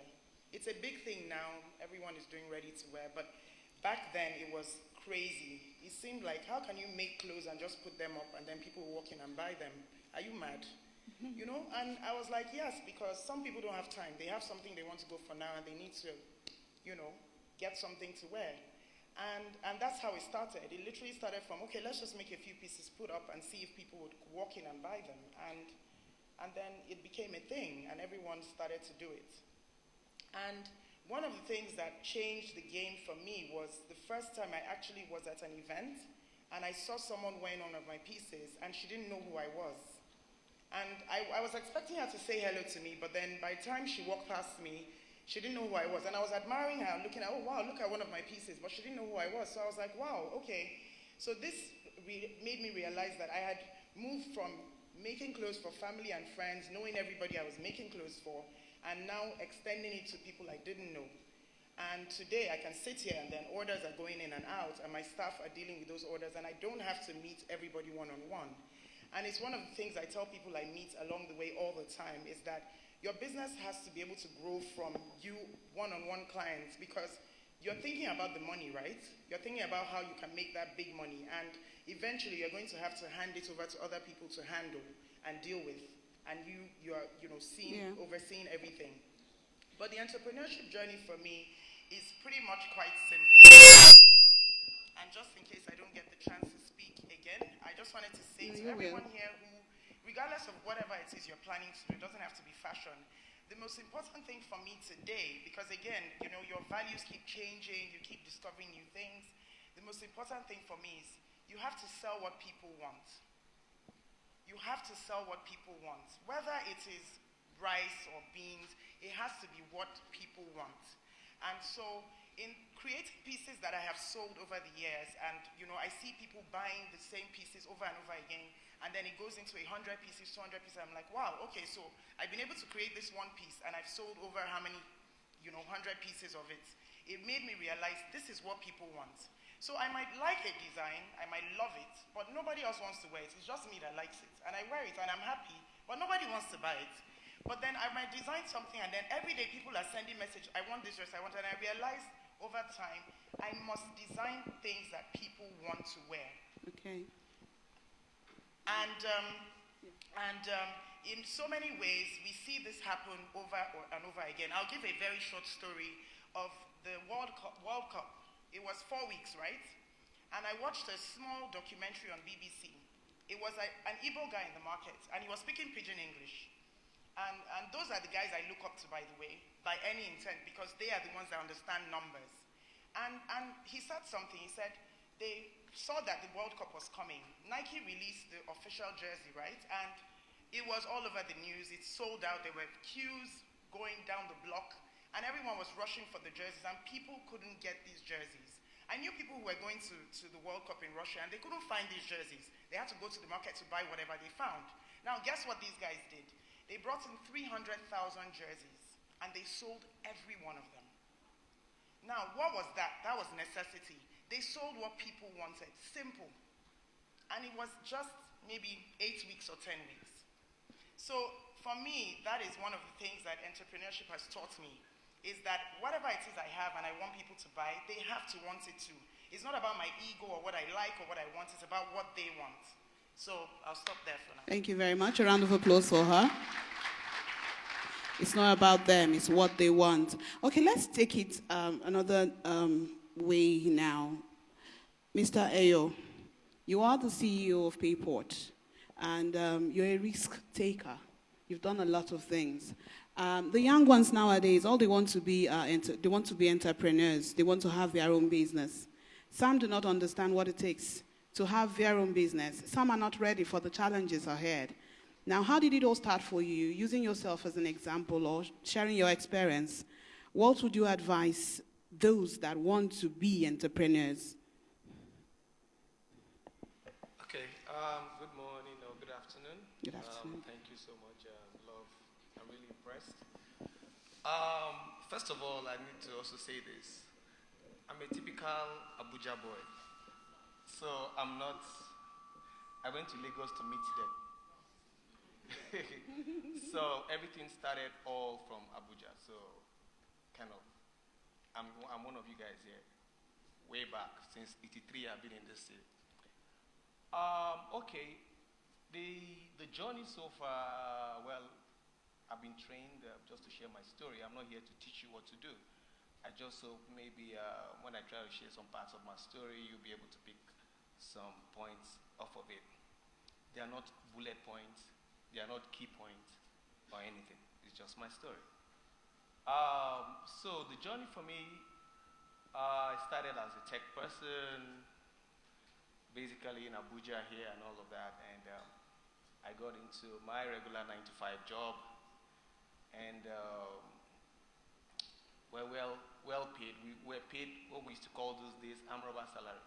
What Amroba salary meant for us as tech boys, 25-year-old boys earning 6 digits at that age. So we used to call that Amroba salary. And so I started that way, and I started earning this money, and of course I started putting some aside and all of that. And then this company decided one day and said, we've grown so big, we want to be quoted on the London Stock Exchange, we need to relocate our HQ to Ghana. And I was like, what? We're going to leave, then we used to say, Nigeria was 120 million. We're going to leave 120 million for 21 million economy. So some of us, as young as we were, we already knew what we wanted. So the first point I would say is know what you want. Very important. So when life was about to change me, because I had a barometer that was already pointing me to a certain direction, I also knew what I wanted. So we came out and said, no, we're going to get started with our own project. And we started our first project in software development. Now, secondly, you need the customer. That's the second point. You need the customer. In my entrepreneurial journey, I found out that just like Dr. Labrown also mentioned, you need that referral, that person. So we had the customer. So it's important for you to have the customer. The customer is that one person that you don't need to chase, you don't need to run around. You will just be there and you satisfy this customer, and this customer just keeps spreading the word for you. So you need the customer. So we had this customer which we were building applications for, and the guy was enjoying it. And how we got to Payport and everyone hearing about it and all of that was each project we did gave birth to another project. So the 13 now say you need to set targets for yourself, achievable targets, measurable targets. So I knew I wanted to get to Payport, but I started by building solutions for schools, solutions for government here and there, even though government was very tempting. Government is very tempting in terms of they pay you big money, come and build this. My friend Onyeka was saying building websites. Build websites, crazy money is then for government. But then I brought this money back to get started with my own business because nobody, let me tell you something, nobody will give you money to start your own business if you are not ready to put all you have into your own business. Some of us sit down here and want other people to come and fund our passion. No one is going to fund your passion. You need to fund your own passion yourself. So at the end of the day, I put up everything and asked my mom, who was a civil servant in Abuja. I went and met my mom and said, Mommy, this is your house. I need the papers because I need to get the bank loan. Now I've moved from putting all in there. My mom was able to trust me because she see that I've sacrificed all. I came from a good paying job. All the jobs I've had, I put the money in there. So it was easy for my mom, now friends and family, to trust me. So my mom deposited our document, and that was how we secured the first huge income we required to get into business and get to do what we are doing today. So the story is long, but I think I will cut it at this point. You just need to be prepared. You need to know where you are going. If you don't know, most especially Nigeria can change you. A lot of us have heard recharge card today. Some people might go inspired recharge card. A lot of us have heard farm crowding. We will go that way. You need to get something that will always keep you focused because you will be challenged. Even people today, we are challenged, but you stay focused because you have something that is always bringing you back and keeps you focused. Thank you so much. Thank you so much, Basi Ayo. Thank you. Now, talking about funding yourself and also being ready to do your business, Adewale Aladejana is one that has an experience like that. He funded his business. He would go mix perfumes and sell, and people would ask, what are you wearing, and all of that. Coming from, or taking it from where Basi Ayo, has, said some few things. Now, let's take it up with you. Funding the business, the dreams, the success. Tell us about it and how the hustle was for you, if I can use that word, hustle.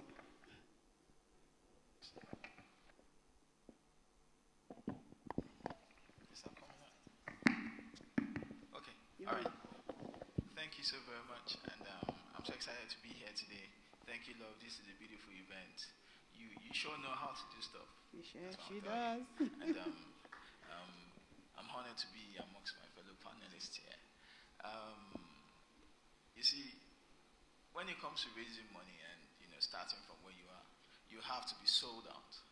You see, I tell people, if you want to do business in this country, I tell people it's like jumping from a plane without a parachute, but you know you're not going to die.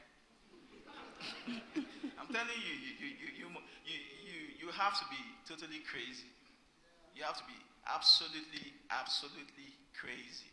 You can see a picture, okay, that's where I'm going. You don't know how you're going to get there, but you know what? I'm getting there. That's it. You're walking on water.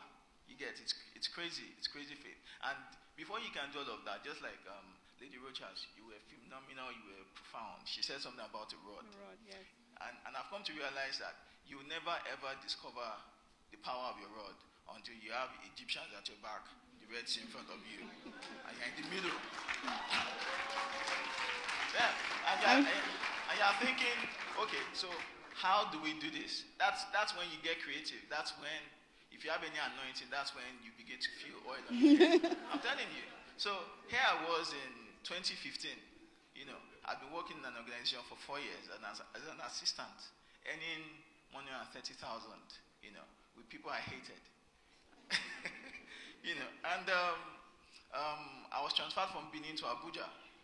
And they called it a disciplinary transfer because if you're an entrepreneur, you won't conform. You see, an eagle will never flow with chickens. It's not done. True. You get an airplane can never stay in a garage for cars. You won't fit. So you always get into trouble. So here I was, I'd gotten into trouble. They had transferred me from Benin to Abuja, called it a disciplinary transfer. So I was in Abuja going to my work every day, dressing like the boss, with no money in my pocket, And by April of that year was my wife's birthday, By the way, I grew up quite privileged and old school. I'm not one of those guys that believe in spending a woman's money. Her money is her money. You are the man, take care of everybody. That's how I grew up, So, and that's what I've been doing. And here I was squatting in my younger brother's house, right? Mattress on the floor. I had nothing, And my wife never looked at me one day and be like, useless man, is this how to marry or take care of your wife? And it was her birthday on April 1 of 2015. So I wanted to spoil her with my 130K. So what I did was to buy a phone on Jumia. Thank you very much. So I bought a phone on Jumia. I can't remember how much it was. Then I went to Wuse Market and got her a gold chain. But by the time I bought those two, I had just 30,000 naira left. And I was thinking, I had a baby that was using Pampers and eating like a machine. I'm thinking, how are we going to survive, on 30,000 naira for 4 weeks? Now, all my life I had a gift, and it was my nose, but I never thought it was going to turn to money. You see, the thing was, if I ever smell a perfume before, if you use a perfume near me, you get. If you use a perfume near me and I've smelled it before, anywhere in the world I meet you, I can tell you exactly what you're wearing. I never thought it was a gift. I just used to play with it. I would go, people who wear, Davidoff, Miyake, perfumes are like 20 years old, and I said, oh, that's what you're wearing. They're like, how did you know? It was just play. So I walked past one of my friends this day, and he was wearing this really, really nice perfume.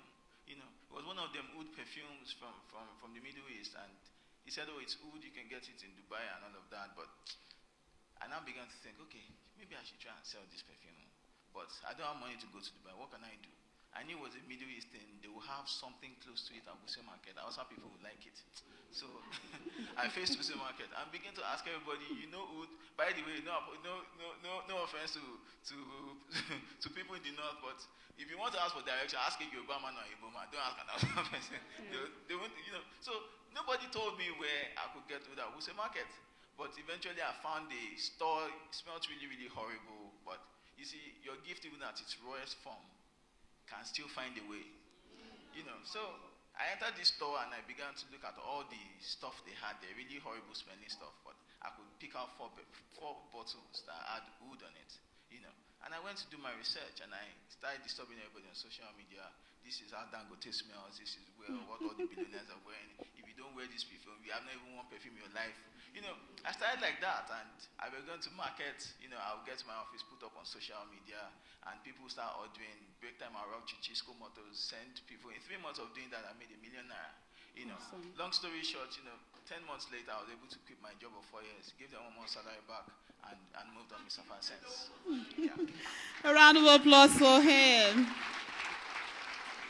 Now, these are people that have used their passion very well. They've developed their passion. But there are some things that trouble youths. For instance, you said earlier, perfume oils are in vogue now. After Sapphire Scents, there are other people that now travel and bring in oils. After Ogwa started, a lot of people are into such drive for ready-to-wear clothes and all of that. Same with, the new media and websites and all of that development. Please, I would want us to talk about developing your passion and knowing that this is what you want. Aside, this is what is in vogue, or this is the new business, and I want to do it. Can you take that, please? Yes.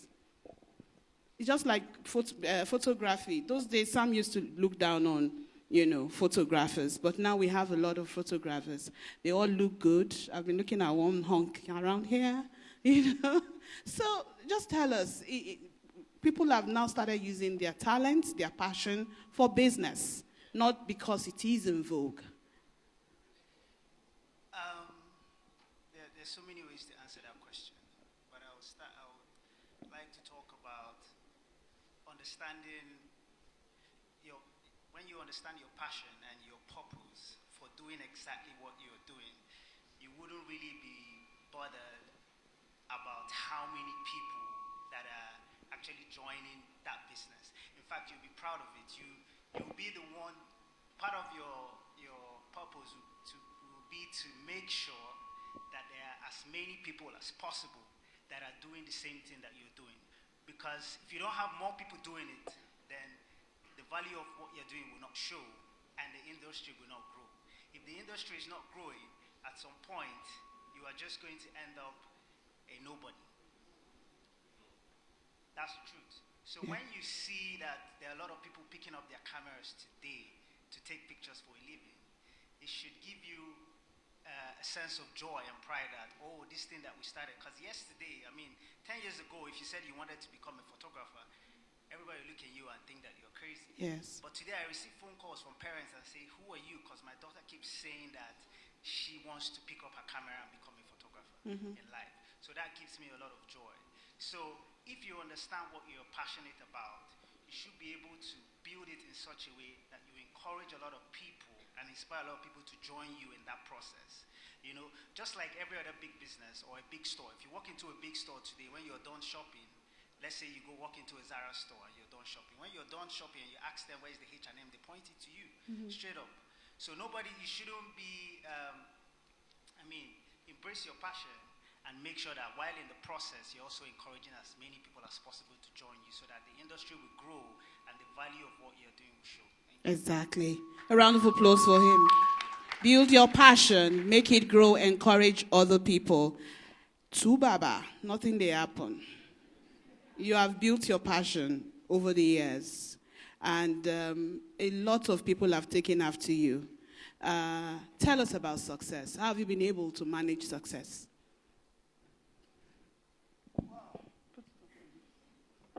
Hello. Hi. Youth. Yep. Oh boy. Nothing they happen. We put you for a hot seat. This thing, I don't know why Desmond said is yep. Because it looked like Calabar pronunciation of jeep. Yep. You understand? But I'm just,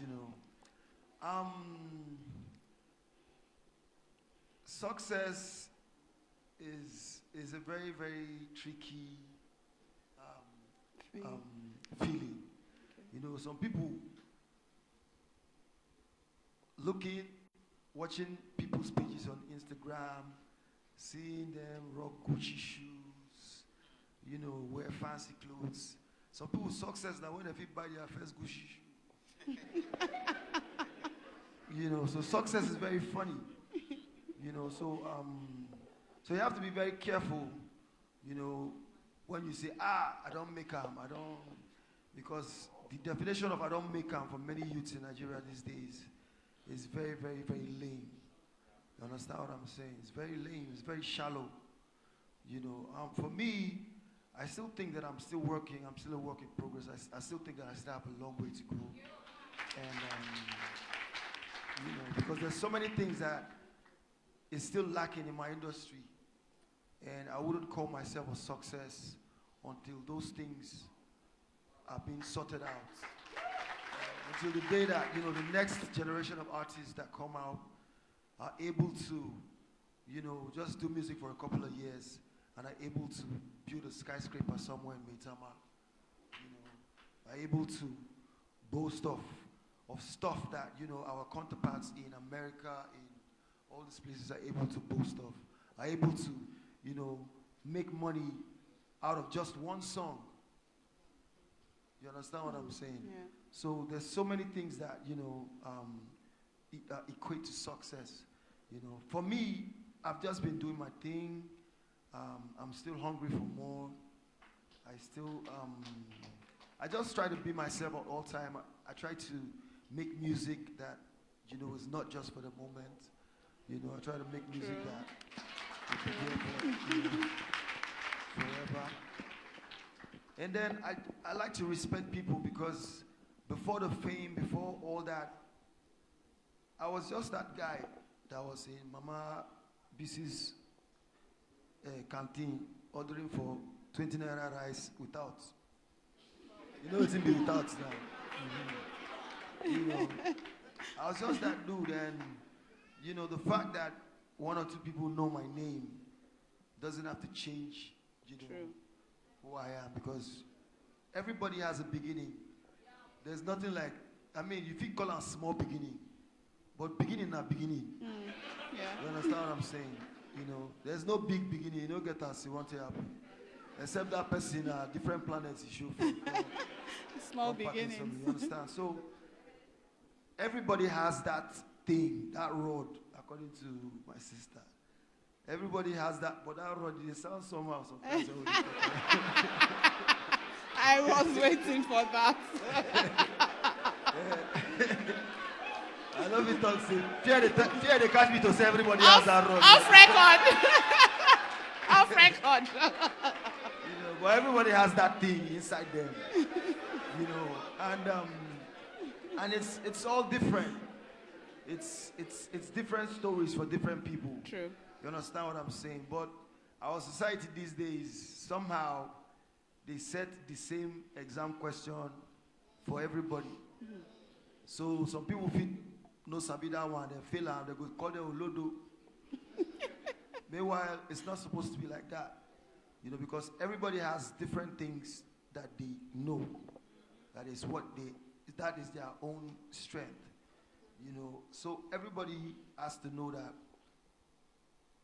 to measure success, you don't have to look at another person to measure your own success. You go face your own. You go look your fronts. Face your own thing. Because the moment you come out eye from your front, they see your own front again. Now crash, we will go crash with that. So all of us measure success on our own terms, at our own pace. But one thing for sure is you must give it your dedication, your time, your hard work, smart work, anyhow. You must work. You must use your upper according to Amoshan. You must use your upper. You have to dedicate your time,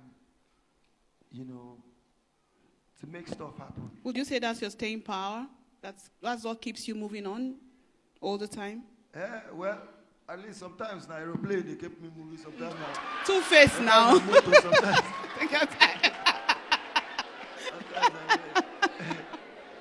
No, but I'm just joking. I know. But you just have to. You have to shun procrastination. You have to just believe. There's no shame in failing. There's no shame in trying. There's no shame in starting now. And I believe most of you are very, very young guys here. So the time to start is. Thank you so much. A round of applause for Tu Baba. Not Tu. Thank you so much. Now, still talking about self-discovery and awareness. Tufe said a lot of things about moving on, staying strong. Let's talk about some things that would want to derail you or stop you from moving on. There must have been times in your lives as entrepreneurs, as business owners, when you would have, had this feeling of, okay, the timekeeper is coming. Okay? Okay, thank you. So there must have been times in your lives that you would have wanted to give up. So I'm sure the youth would want to know, what do I do when I have this kind of feeling, when I have, this thing coming on? Let's start with you, Mr. Ayo. That feeling is normal. Okay. No matter how old you are in business, that feeling will always come up. Sometimes, because entrepreneurship, you can't say you're an entrepreneur if you're not a risk taker. If you're not taking any risk now, you are just not an entrepreneur. Risk and entrepreneurship goes side by side. So if you understand that, so that means once you take risk, there's going to be that fear of failing, right? Because I took a risk. So you are not out of place if you have that feeling of failing or giving up and all of that. Okay, what do I do when I feel that way? First of all, don't start anything that you've not been able to completely document. See, I know we are so impulsive. The environment we are makes us impulsive. Sometimes you go here, the sun is so hard, you want to start selling umbrella and all of that. So the environment government change, policies just happen, so we are impulsive. So this is what I do is, before I start something, I have projects that which I want to run now for the next 5 years. Some of us will be hearing about this project in the coming, like in now 2 months you hear about it. I have it documented. Now, this thing inspires me when I want to give up. This is what I was looking out for. This is what I wanted to achieve. So if you don't have your vision and your plan, or what we call now, because sometimes we all misplace it, what you are passionate about, if you don't have it documented, sometimes you will be derailed. So sometimes keeping it in front of you, even when challenges comes, helps you to keep pushing. Amongst it, I also expect that other panelists will be able to also share other things with this. But for me, I think one of this is just keeping it in front of you, so that when things come around, you know you're just staying focused with it. Okay, thank you very much. We'll now go on to Ogwa, then Mr. Dewale and Mr. Okoro. Just tell us about same question, but you have 1 minute because I've just been cautioned that I need to round off. Okay, I think, like you said, it's very normal, especially because for me, I've realized that there's personal goals and there's business goals, and there's a difference. So my personal goal might be to fly privately, buy a mansion, buy a Bentley, and my personal goals are great, and there's nothing wrong with writing down your personal goals, but you have to be very careful to not allow your business goals become your personal goals and vice versa. So in your business and making money, you can't now be saying, I want to make money because I want to buy a Range Rover. So your business is now sort of because you're making money to buy this thing. It has to be about your passion that you're feeding, and then it's now making you money. So a simple example I'll give is, I'm idea crazy. I'm always thinking of something new. And for someone like me, it makes me very vulnerable to getting distracted. I do women's wear, and over the years, people always ask me, do you do menswear? Do you do menswear? And of course, men would pay you beautiful money all the time, and it's less stress because women are really stressful. But at the end of the day, yes, I'm a woman and we're very stressful. I know. But at the end of the day, I realized that my passion was to dress women, not men. I may, see men, I like what they wear, and I even have ideas for menswear, but it didn't keep me up at night. So over time, even when I was tempted to do menswear, I kept reminding myself, look, this is not what you want to do. And instead of now doing it, I would refer them to people I know, like Vodi sitting here, or other friends I know who do menswear. I'll say, go to this guy, he will do your menswear properly. And so I never sort of digressed. But in some cases I did. An example, a few days ago, I was listening on radio, some guy was complaining about the price of kerosene. Kerosene is so expensive, blah, blah, blah, blah. It's more expensive than petrol. And then they talked about gas cylinders. And my, light bulb just lit up like, could there be a gas cylinder that could appeal to the masses, that is well produced, and, masses would buy it and start using gas instead of kerosene? And already I was thinking, let me call my guy in China to start looking for gas cylinders, blah, blah. So I had to calm myself down, and I realized that there's nothing wrong with having these great ideas, and you may actually develop another business from there, but you have to always sit back and look at what exactly you want to achieve from there, and is it really something you want to do, or is it just a spur-of-the-moment thing? But you will get distracted, no doubt, especially when, like he said, government changes, cash flow, different things happen over the years. Sometimes your business is like here, and then it dips, and then it goes up.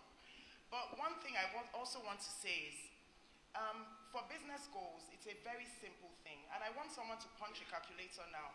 If you decide in 2019 you want to sell 1,000 pieces of whatever it is, and you want to make 5,000 naira profit, please calculate how much profit that would be at the end of 2019. Somebody, please. Okay, we don't have time. 5 million, right? Okay. So if you decide, I want to sell 1,000 pieces in 2019, break it down into 12 months. Every month I need to sell X amount of pieces. How do I achieve this? And from there, you sort of set goals that you can meet. And if you don't meet those goals, you wake up in 2020 and you can build on that and keep on growing. So my target for next year is I want to produce 10,000 pieces and sell them. My profit has to be 10,000 per piece. I'm going to hit 100 million, that sort of thing. And it keeps you sort of focused on exactly how your passion can be evolved into making actual money. I don't know if that helps, but yeah. Thank you. Thank you very much. Mr. Aladejana, 1 minute, please. All right. For me, I just like to do whatever forward means to me. For instance, this year we set out to sell 50,000 bottles. But then, we had these really nice perfumes, really packaged, spent a lot of money on all of that. And then the shocker for me, I began to learn something about business in Nigeria, that if you're actually going to make any money at all, you must have the mentality of a gala seller. You cannot have good products and just sit there and expect people to just come.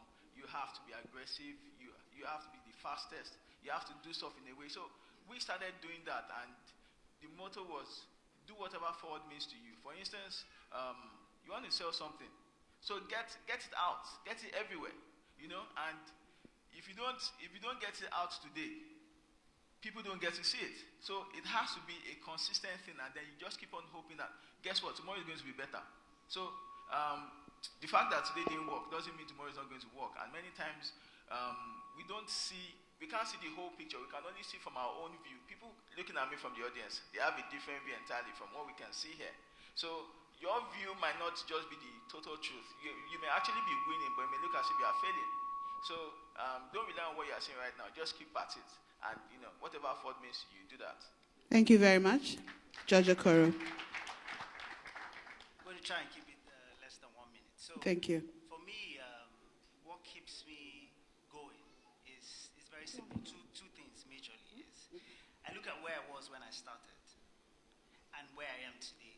And I realize that as much as I've not gotten to where I want to be, I am far away from where I started.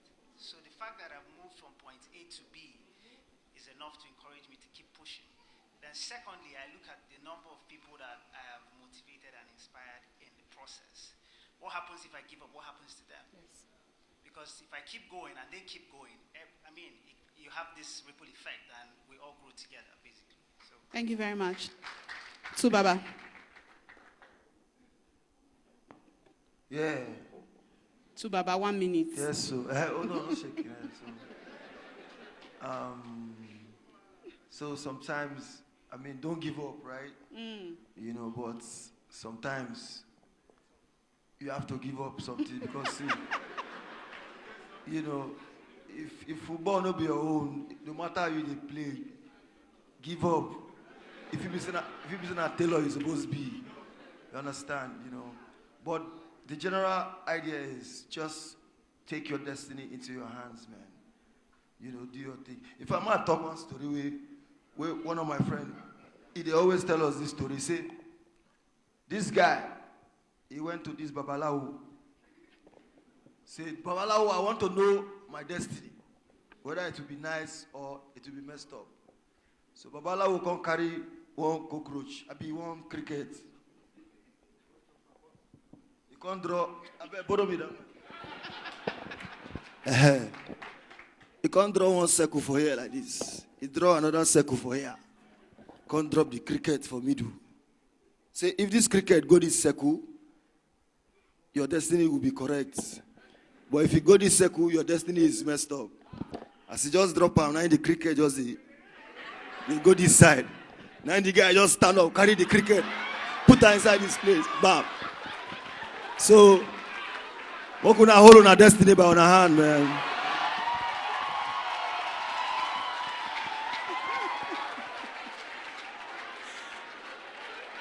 Okay, what a lovely way, a great way to end the discussion. A round of applause for our panelists once again. Hold your destiny in your hands and move on, okay? No Babalawo can do that for you.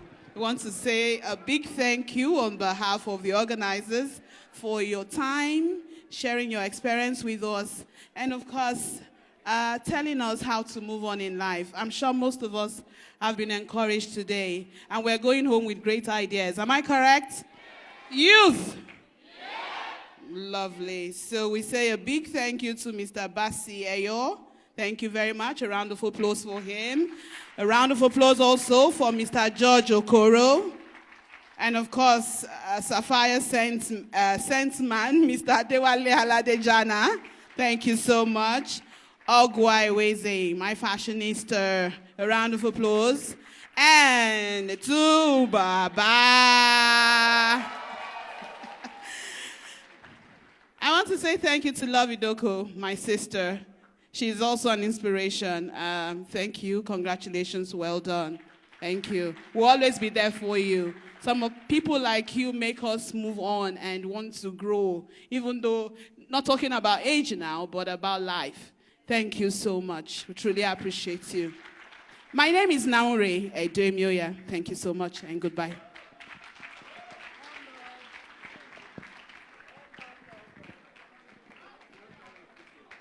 Put your hands together for this wonderful group of persons.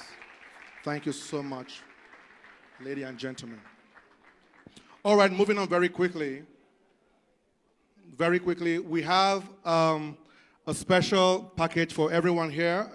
Airtel, is Airtel in the house? At the group, bring them inside now very quickly. Now, Airtel is giving out a special package here at this event. It's a CUG package that they are selling for 200 Naira, and you can activate for 1,000 Naira. What we are going to do is the first 100 persons to buy the CUG SIMs will win. We're going to pick 2 persons in a raffle draw that will happen right here in the next few minutes, and 2 persons will stand a chance to win 100,000 Naira each. Put your hands together for yourself now. So it's very simple. The first 100 persons to buy the CUG SIM, you buy the SIM, they will give you a number. Hang on to that number. In the next 30 minutes, we'll do a raffle draw right here. All right? And then we'll call out a winner. We'll call out 2 winners from the first 100 persons. And they have very limited units. I hear they have less than 200 units here. So if you want a SIM card, just indicate by raising your hand. They will come to you. We'll pick 2 persons. 2 persons. We are giving out grants to 30 people later at this event.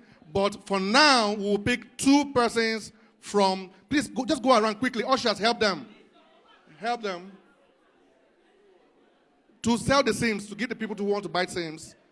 Quick, let's try and do that quietly. Where are the ushers? I'm seeing ushers standing everywhere. Please help them. Let's do this fast and do it quiet. First 100 people to buy the CUG SIM. And when you activate the SIM for 1,000 Naira, you have 1 gig of data. You have, you can call any other person with the CUG number for free. And then you have 100 texts for free. And you can call an Airtel number for 19 kobo per second. and call other networks for 24 kobo per second. Let's do that fast and do that quietly. Ushers, if you move around, they won't have to move and come to you. All right, so can we just, if you sit down, they will come to you. If you sit down, they will come to you, please. Please don't sell to those who are not sitting.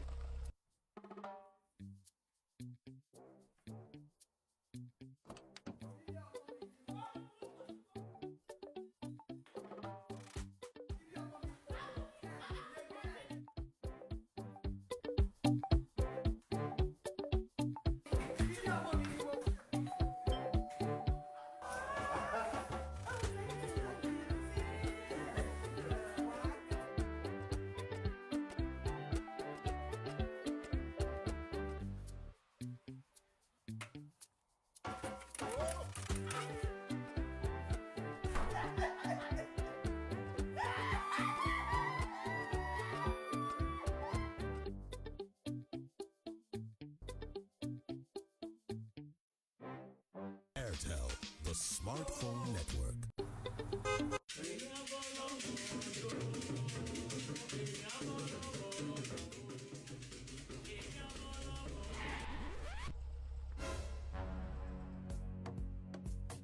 If you don't get money, hide your face. You can call me small doctor. Ọmọ ìyá teacher. Wọ́n ti gba penalty lọ throwing.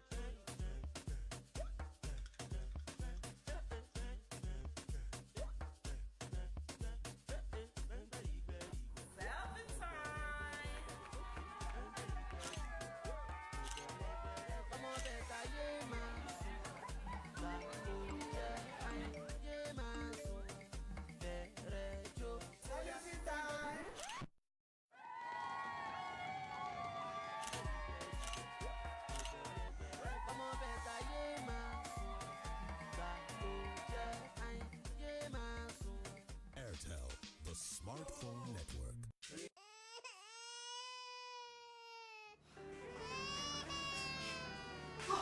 Eshima.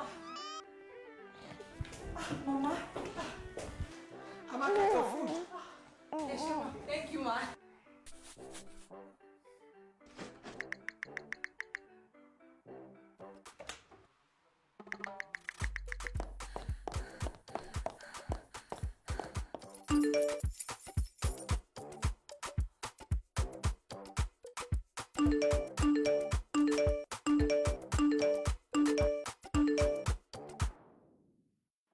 Amaka, ṣé wọ ni?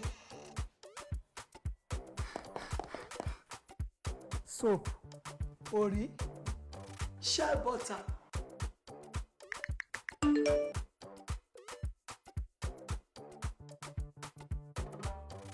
Airtel, the smartphone network.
Tosan is a foremost cake maker from Africa, popularly known as the cake maestro. Tosan is a foremost cake maker from Africa, popularly known as the cake maestro. He got an early exposure to cake making from his mother and proceeded to the United Kingdom in 1996, where he perfected his sugar craft and cake making. In 1996, he left the shores of Nigeria for the United Kingdom to perfect his sugar craft and cake making. After his return to Nigeria in the year 2000 to start Cakes by Tosan, the vibrant entrepreneur diversified into commercial bread production in a bid to provide quality bread for the mass market, hence founding the Top Crust Bakery Limited in 2011, which has grown to be a market leader and one of the top 3 in its market segment, winning many awards. His desire for excellence, uniqueness, and style brought him the 2013 Best in Show Award at the International Cake Event in Manchester, UK, when he built a 28-foot sugarcraft edifice known to be the tallest cake in Africa till date. This, however, was after the relentless entrepreneur created a life-size African woman cake at the Squire's Kitchen's 25th annual exhibition in the United Kingdom in 2011. Tosan is passionate about talent development and enterprise growth, so he invests time in teaching budding cake artists and entrepreneurs across Nigeria on the rudiments of the craft. Till date, he has taught over 1,000 people at open classes, specialized classes, and exhibitions across Nigeria. Ladies and gentlemen, let's welcome Tosan Jemide.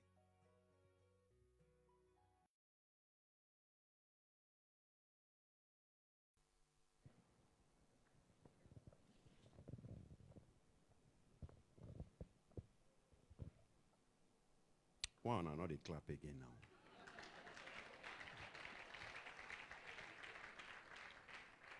Good afternoon, everybody. I'm not happy. I have to protest. Love, this is not love you are showing me at all. You can't bring me. Two Baba don't talk about cricket and Baba Salah. You see, I've spoken about road. Everybody don't talk. Which I won't talk again. Cakes. Honestly, it's quite daunting to stand here before everybody after so much has been said. There's almost nothing to say. But I will not fall your hand. In the year 2000, I hopped off a British Airways plane coming from the UK, and I had 2 suitcases. One of the suitcases had my personal belongings, and the other one had my cake tools. I had 200 pounds in my pocket. I proceeded to squat with my younger sister. Now I'm talking, I was 30 plus. I was over 30. In a very small, pokey flat. And she helped me, created a bit of space, which was no more than an 8x8 cubicle. And that's where Cakes by Tosan started.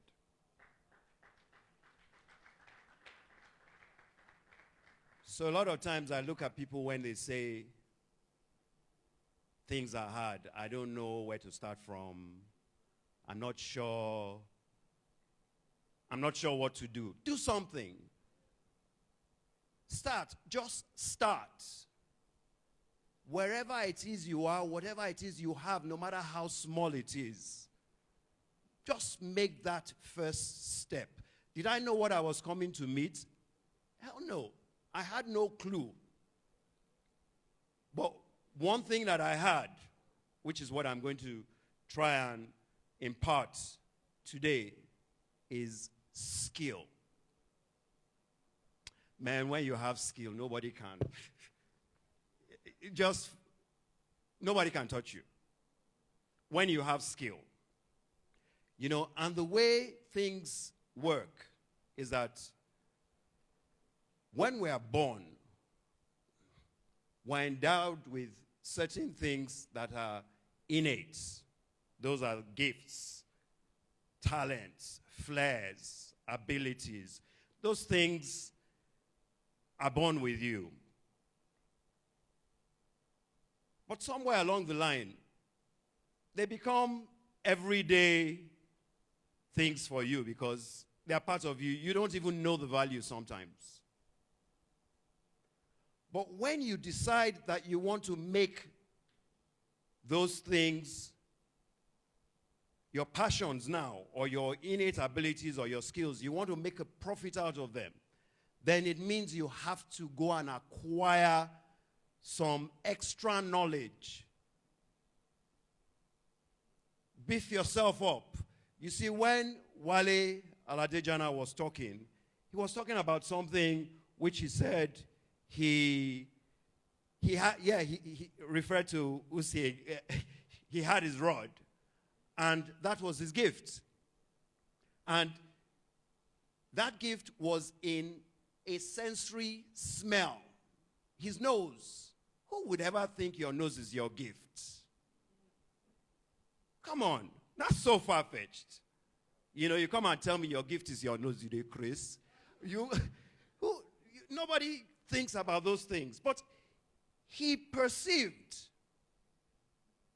and he understood that was his gift. How many of us have gifts today and we do not even know that they are gifts? How many of us are sitting on our gifts without even understanding that this is a talent, this is my rod, this is my innate ability given by God and nobody else has it?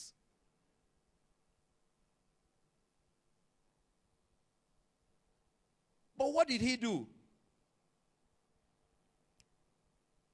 He started to inquire.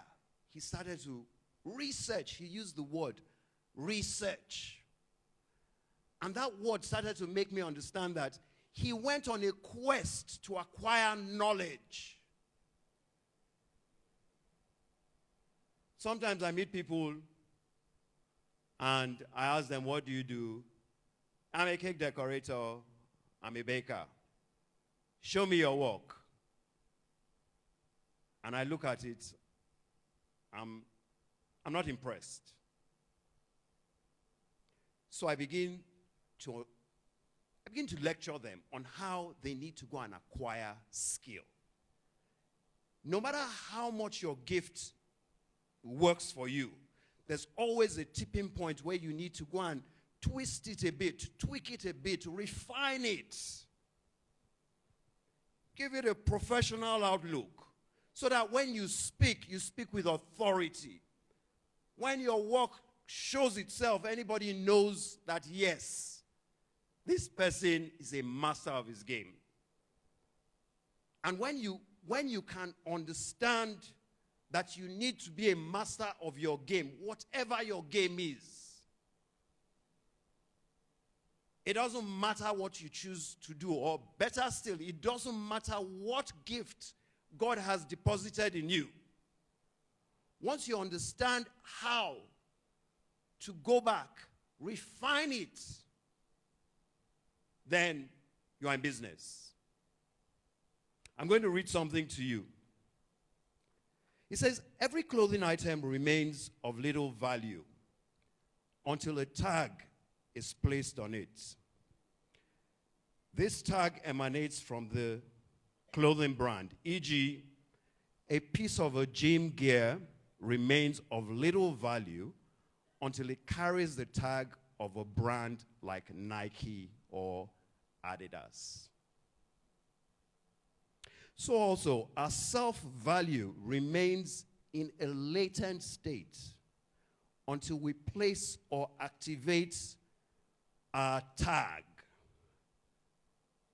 Tag here is talents, abilities, and gifts.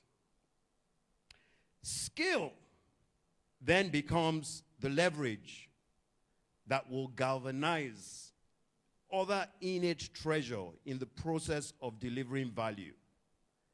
Skill is a game changer. The three other factors, talents, abilities, and gifts, are inborn. That's what God gave to you when you were born. While skill can be acquired, however, in my journey, I chose to recognize the opportunities around me and reach deep within for the talent, abilities, and gifts and skills as a tool to mine real value from the opportunities. Where are your opportunities? And those opportunities, most of the time, lie in your gifts. They lie in your talents. They lie in the innate abilities that God has birthed you with. They are never far-fetched. So I've come today to pass this message across, saying, whatever it is you enjoy doing the most, whatever it is that you have basic understanding of, whatever it is that, everybody that has come on the panel today, if you go back from their history, from their profile, you would see that there's something that was there before and they've developed it. And that's what has brought them to where they are now. It's usually in your heart. There's no need to go and find anything from anywhere else. There's no need to be a copycat and try and do what other people are doing. Because somebody is doing this and they're making money, I think I can do it and make money, even more money. So moving on from today, for those of you, first of all, who say, I don't have anything to do, sorry, that is BS. Excuse my French. Don't ever say I don't have anything to do. There's always something that is inside of you already deposited. You don't know it, look for it. When you find it, make a concerted effort. Take that thing in its raw state and go and look for how to develop it. When you develop it, then you turn it into gold. And if you turn it into gold, then, my friends, I must tell you, you will become a success. Thank you very much. Where's the police? They didn't come and look for me. Thank you. Put your hands together one more time for Mr. Tosin. Clap like you mean it, please.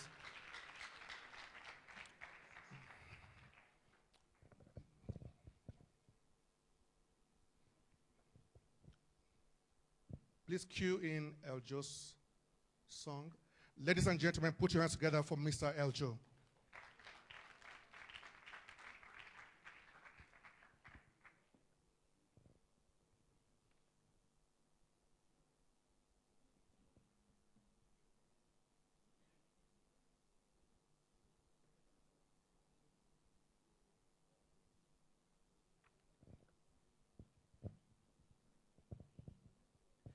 If you catch your cricket going the wrong direction, my brother, don't take chances. Let's celebrate all our panelists this afternoon. I've been so blessed. Believe in you? Okay. All right, this afternoon I want to do a song that's titled Believe in You. Help me ask the person next to you, friend, even if it's not your friend, just a friend. Do you believe in yourself? Ask the neighbor again aggressively, friend, do you believe in yourself? All right, let's have the song. I'd like to thank Love Idoko for this great opportunity. Can we celebrate her? Thank you so much. To Baba. Let's go, let's go.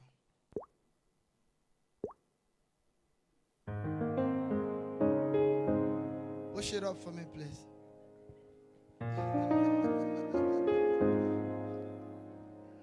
Yeah. I'd like you to listen to the words of this song, please.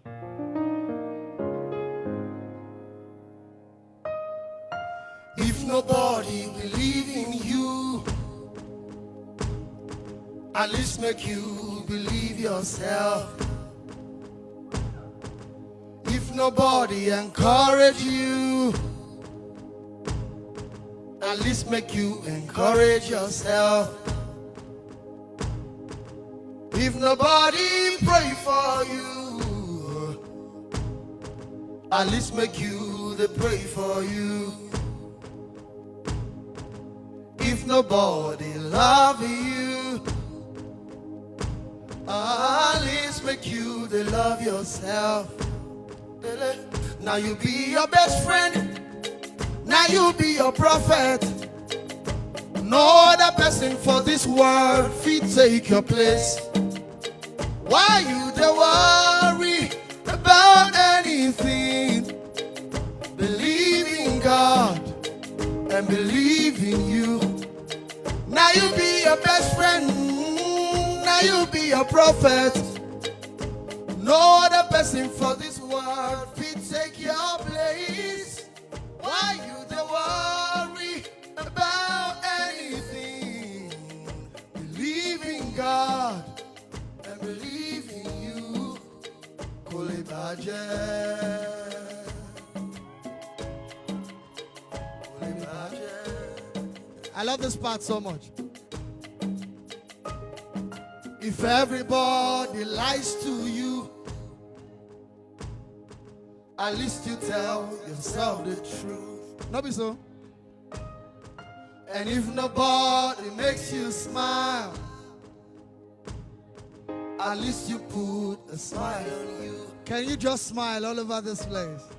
If everybody lies to you, at least you tell yourself the truth. And if nobody makes you smile, at least you put a smile on you. Now you be your best friend. Now you be a prophet. No other person for this world fit take your place. Why you dey worry about anything?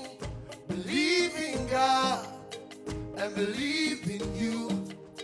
Now you be your best friend. Now you be your prophet. No other person for this world fit take your place. Why you don't worry about anything? Believe in God and believe in you. Kole baje,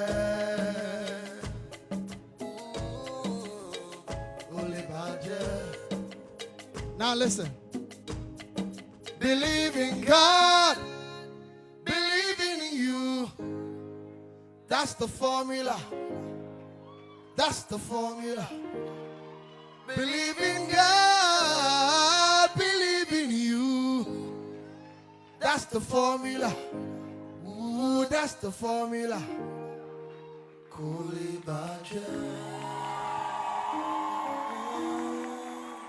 kole baje.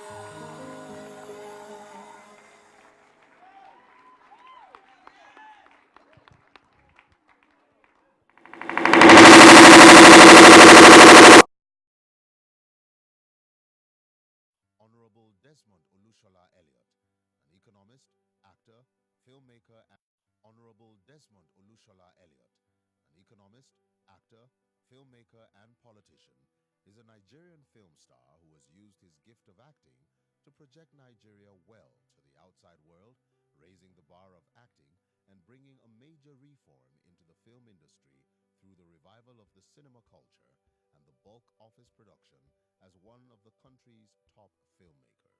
The talented actor is the legislator representing the good people of Surulere constituency, O1, in Lagos State House of Assembly, where his almost 2 decades experience in acting has earned him the position of the Chairman Committee on Tourism, Art and Culture. Elliot is a friendly, humble and honest personality who loves to respect people's feelings and aspirations. He will always encourage people around him to develop their dreams ostensibly because he himself once revealed he was influenced to become an actor by a friend. He has gained himself many political awards within the last 2 years of his service. The self-proclaimed Pan-African was born on 4th February 1974 to a Yoruba father from Olowogbowo, Lagos, and an Igbo mother from Ila in Delta State. He obtained a degree in economics from the Lagos State University, LASU, in 2003, and he has starred in over 200 films. He is today one of the country's top filmmakers. He is a delectable ambassador of goodwill both for the youth and all. He is married to Mrs. Victoria Elliott, and the union is blessed with 4 adorable children. Ladies and gentlemen, please make welcome Honorable Desmond Elliott.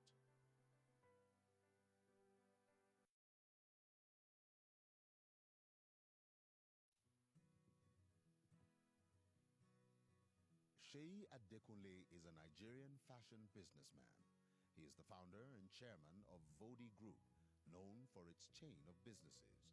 Seyi Vodi revealed that it was after he failed a bank test that he became spurred to go into fashion full-time. As of May 2017, Seyi Vodi was listed one of the largest fashion labels in Nigeria.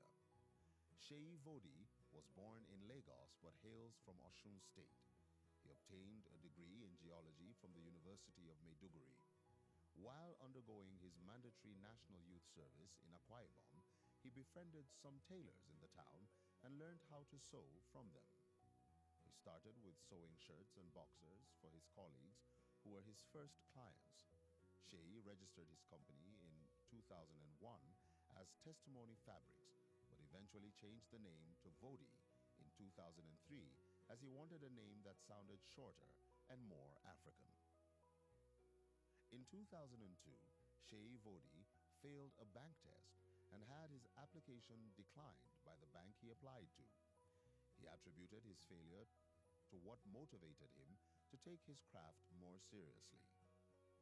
Seyi Adekunle partnered with Activate Success International Foundation at the recently concluded YEP event to NYSC camps. Ladies and gentlemen, please make welcome Seyi Adekunle.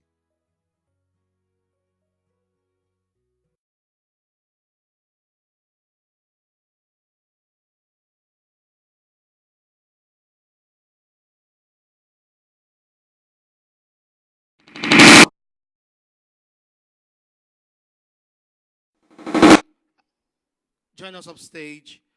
Because we've also talked about them, we would like to make welcome Dr. Ola Brown, please. Mr. Onyeka Akuma.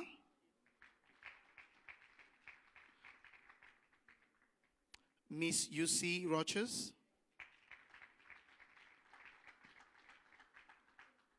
And Mr. Tosan Jamide.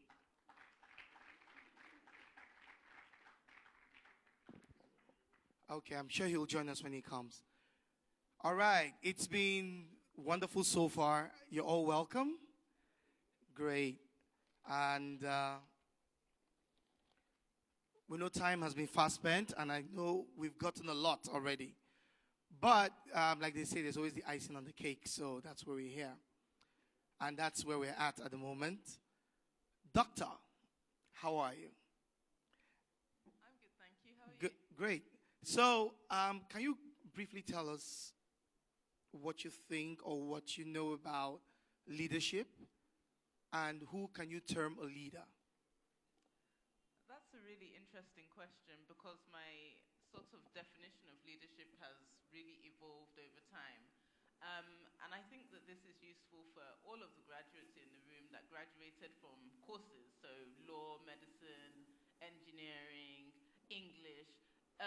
You're taught about those things, the basic disciplines, but you're not really taught how to lead in those disciplines. And definitely when I first started my business, I didn't really know anything about leadership. And I think some of my early staff can testify that my attitude was really dictatorial. I didn't understand the fundamentals of leadership, which is about serving your team and about leading by example and about looking after your team members. So I started off thinking that leadership was about telling people what to do. But I think now my view of leadership has evolved into really more of a listening role, really more of a caring role, really more of an empathetic role than I thought about before. And one of the things, when you're thinking about either being a leader within a company, because you can be entrepreneurial within your company, or you can be entrepreneurial as an owner of a company, you must see your staff, or as an executive, your direct reports, the people that you're managing, as human beings with dreams of their own. And your role as a leader is to really help them to fulfill their dreams within your own capacity. Thank you, thank you. Onyeka, would you like to lend your voice? Okay, my take on leadership, I mean, just borrowing from what Dr. Ola Brown said, is it starts from service. I recently saw a diagram of some wolves going through snow, right? And so if you just picture this, so they're going through snow, but there's one that is in front that has to create the path for the others to follow, right?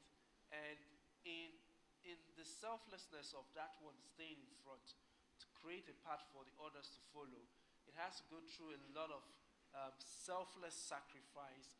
It has to go through a lot of pain. It has to take on the burden of the risk like no other person or organization will see it. And so in embracing a place of leadership, you must be ready to be selfless in your service to your people, and that's how you get the best from them. I usually tell, so when people ask me, what should a CEO of a company do? What are the most important things that a CEO of a company should do?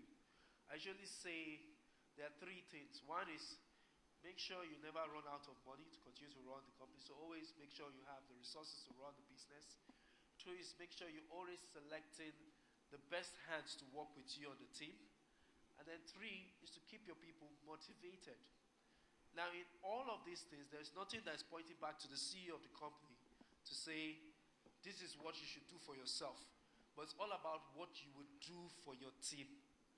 And so I view leadership as service to your people. I view leadership as a place of responsibility. I view leadership as a place of you're now taking the form of a mentor to your organization, to your stakeholders, including your team and the people that are your customers. And in doing what you need to do to get the job going, all the things you have to do to get the job going, that from itself as a leader exemplifies itself in the qualities you will have. So I'll end on one note. It's that there are some qualities that leaders should have. One of them is humility. If you find a leader that struggles with humility, they will break the system before they even start. The second is a listening ear. A leader that is able to empathize with his people, a leader that is able to listen to the concerns of his people, whether internally or externally, customers being outside or inside. And then three is the ability to be intuitive, the ability to create, the ability to sell a vision. I think these are some very, very important qualities in leadership. Thank you, thank you. We've been able to establish that there is leadership and followership, and there must be a good synchronization of both in order to make an establishment successful. Vodi, like I call you, Shei, I have been privileged to be, at your office, I'd say many times. I've been there, I don't know when you started, but I've been there when you had a smaller place to having the edifice that it is today. How can one be Or can you say one can be a leader and a follower at the same time? Hello, everyone. Good afternoon. I think, in my own view, those that become good leaders are first good followers. You cannot be a leader without having that spirit of a follower. So leadership and followership, they work hand in hand. And for you to be a good leader, it entails you have to be a good role model. You have to be part of the team at all time. Like in my own trade, I found out that we deal with tailors a lot. You have to come down to the level of that tailor that cannot even speak a word of English, cannot even write. So for me, leadership at my level means you have to come down from that, your office up there, down to the level of a tailor for you to be able to produce. So to me...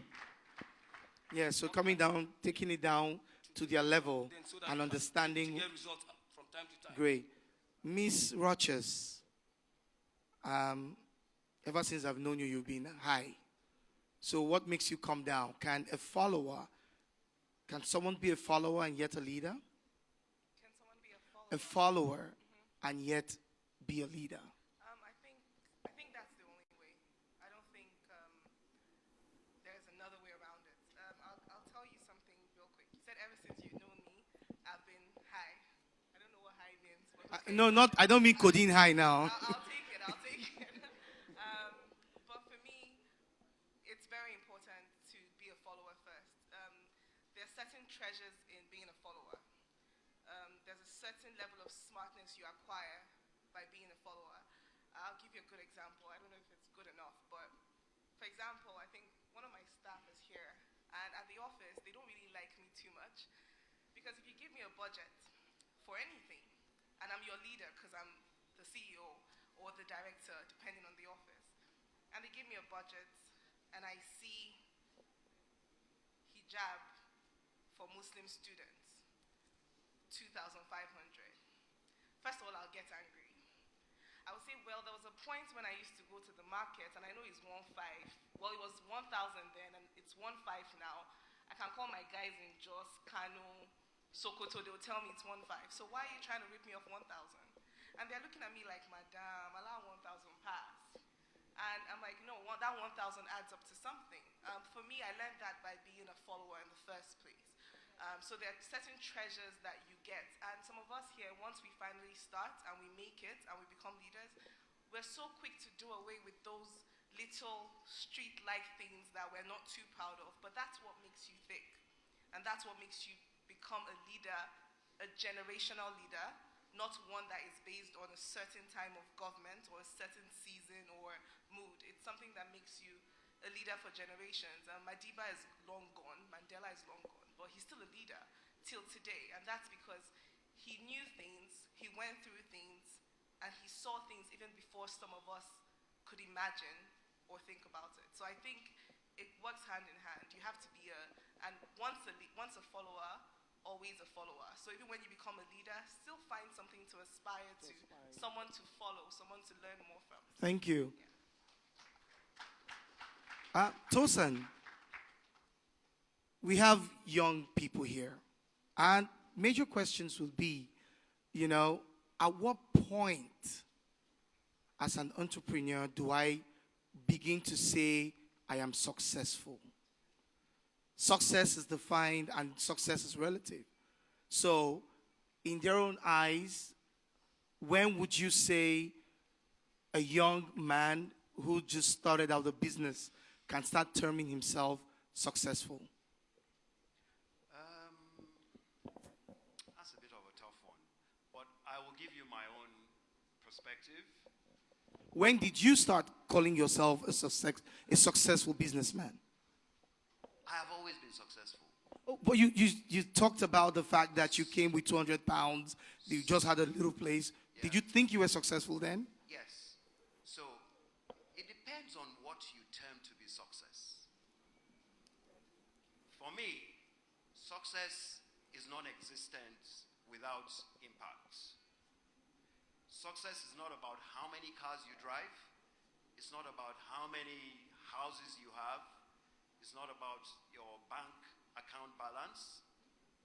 Success is about relationships and being able to help people even when you have nothing. You know, so I think that as an entrepreneur, no matter how small you are, that you can employ one person, that you can help that one person feed his family, that you can help that one person, you know, struggle to send their child or children to school. Come on, you've already started to become a success. It will only escalate as you get much bigger. Thank you, thank you. Now, we live in a country, and I do not mean to offend any form of government.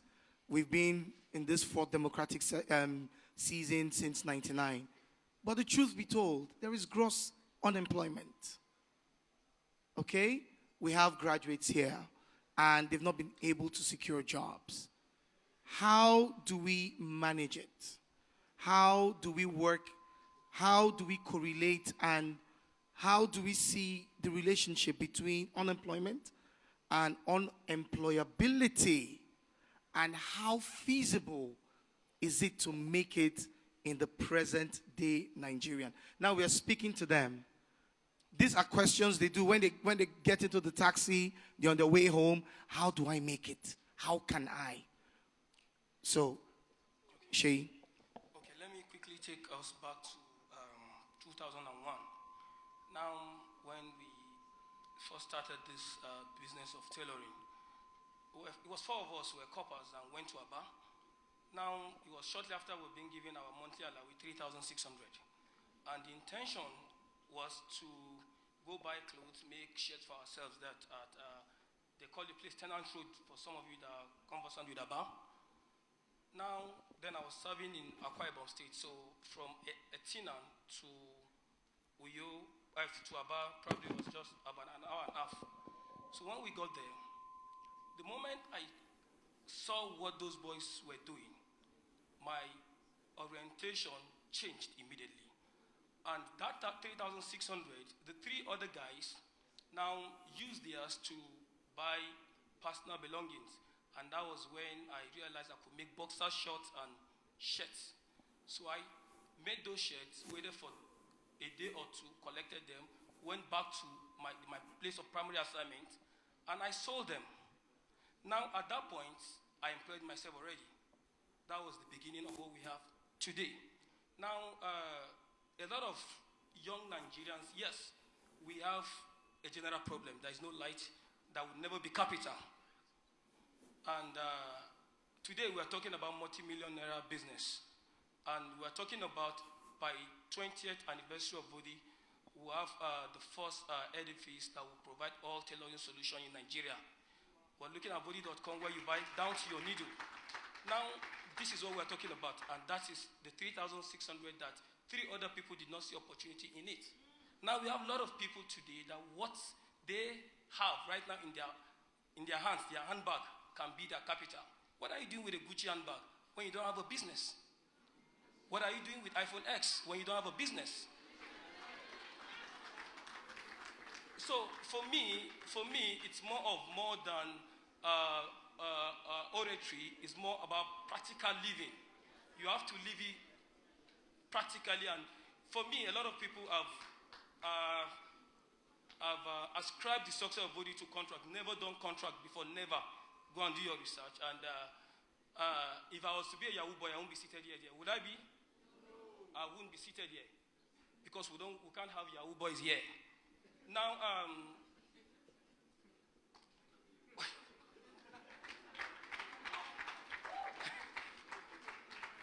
so, and yes, I've made clothes for presidents, for governors, for captain of industries. But one thing I have done is that I have never asked any one of them for favors. I wouldn't do that. Now, everything you've seen today is true prudent spending, proper financial management. Never been to Harvard, never been to any business school. I went to school by chance. And I would have been a policeman by now. Because when my dad took me, yes. When my dad, being a police inspector, she's not here. My dad, being a police inspector then in Police College Maiduguri, took me to go and join the police force. Already I'd mixed with a few people that then I began to see the vision that, okay, so by the time he was inside negotiating on my behalf, I ran. And when he came out, he didn't see me, went back home. And there was a fight in the house, and I said, that's what I wanted to do, because we are 7, 4 of us are in the police right now. So my dad is such a person that he doesn't care everybody should enter the Nigerian police. So I took my decision in my hand then. So when we talk about people not being employed, I feel sometimes when you employ young graduates, okay, for example, we took 4 coppers in our place early this year, and 3 of them are not such that we could keep because of character, moral issues. So it's a problem in Nigeria. And the truth is that the only lasting legacy you can keep is through genuine hard work. Thank you. So I'm going to ask the same question Namore asked in the last panel sitting. And this is to you, Doctor. Were there times in your life you actually, genuinely felt like giving up? Now, this is so important for the youth out there. Was there any time in your life during your ride and your surgeon that you felt like giving up? You know, this is such an interesting story for me to tell, especially under the umbrella of unemployment and opportunities. Because from my story, obviously, I saw, all the people around me in England not doing so well. And I saw so many Nigerians, from my own perspective, doing far better. So I had a mindset of all I had to do was come to Nigeria, and obviously, I'll be on the front of Ovation magazine. It didn't happen quite like that, but I did feel a certain energy coming here. I can remember when I first went to go and open my Sky Bank account, and this was, 2011, 2010. I was full of energy that day, walking into a bank and seeing like all black people running the bank, because I'd never even seen that in my life before. So it made me feel that this is the place where I was going to be, like where I was going to have opportunity. So I think a lot of the things that we think are disadvantages are all like matters of perspective. Because when you're looking from somewhere else, you always think that the other place is going to be really good. So I think the first point I'd make is about mindset, and about how I was so surprised actually when I saw like the queues and the urge to travel to the UK in Nigeria, because I really thought that that was a place where you could only have like a minimum wage job, whereas in Nigeria there were so many other entrepreneurial opportunities, and I think that was what really kept me going through university. One of my sort of sources of depression was wondering, like, how am I going to survive in this society? Like, how am I ever going to be great when the whole House of Lords, there's no Nigerian? The whole Senate, the equivalent to the Senate, there's no Nigerian. All the big business people, there's no black person like me. I was kind of like very, very depressed. So that was actually kind of like, Nigeria really kept my dreams alive, thinking that maybe I could move and maybe I could make something of myself.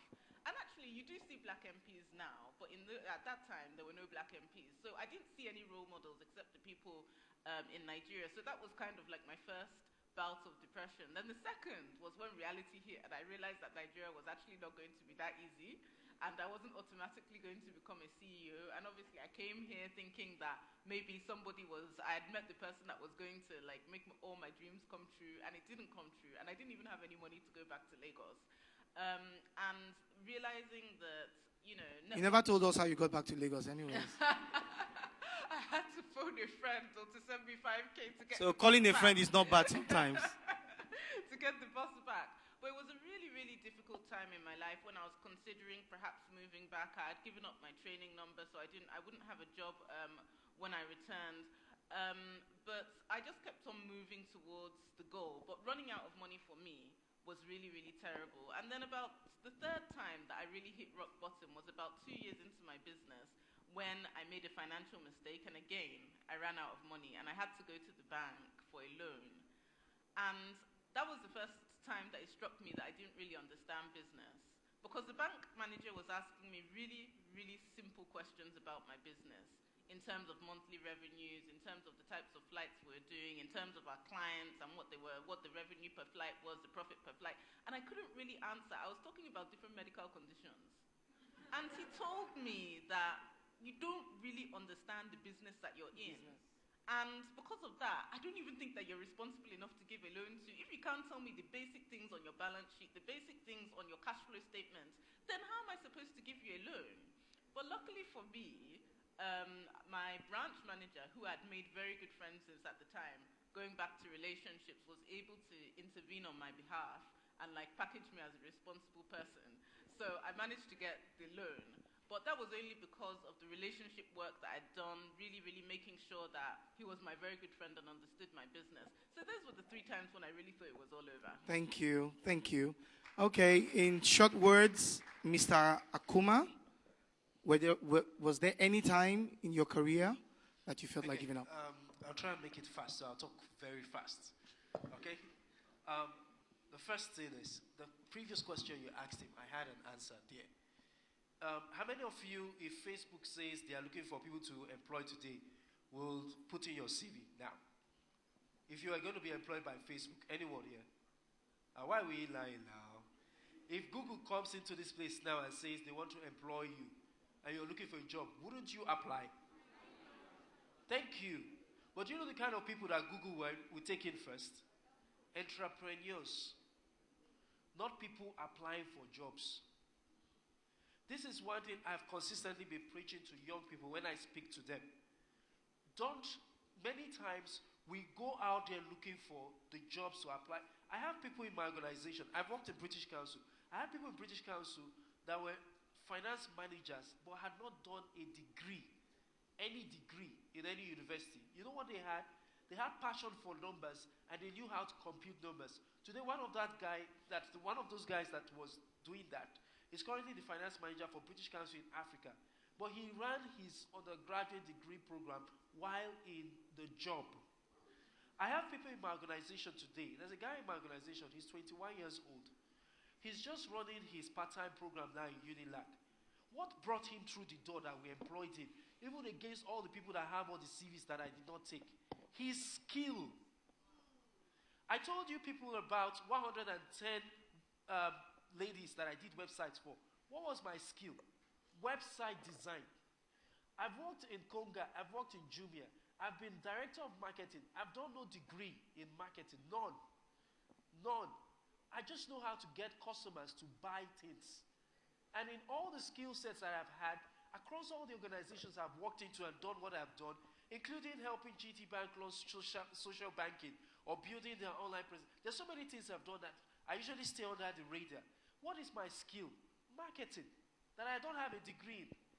We all have skill sets. We refuse. She mentioned the rod. We talked about it. Some people laughed about it. You have something you're skillful in. If you develop your skill, you will find your job.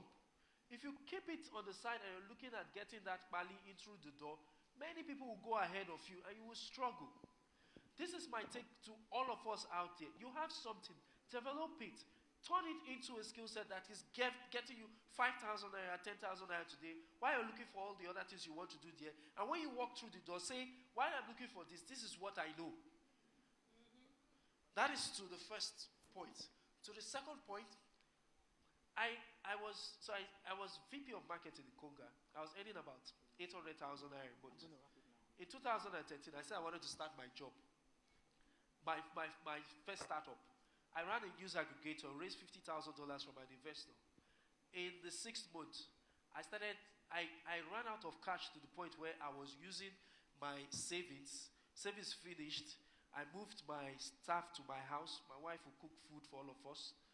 That one finished. I started to the point where I couldn't buy diapers for my babies, for my kids. It got that bad.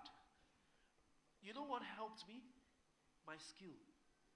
I went back to the investor first, had a conversation with him, and said, unfortunately, we can't continue with this project. So it was a news aggregator, but it wasn't bringing money. The future of it was in 2 years down the line. I can't survive 2 years.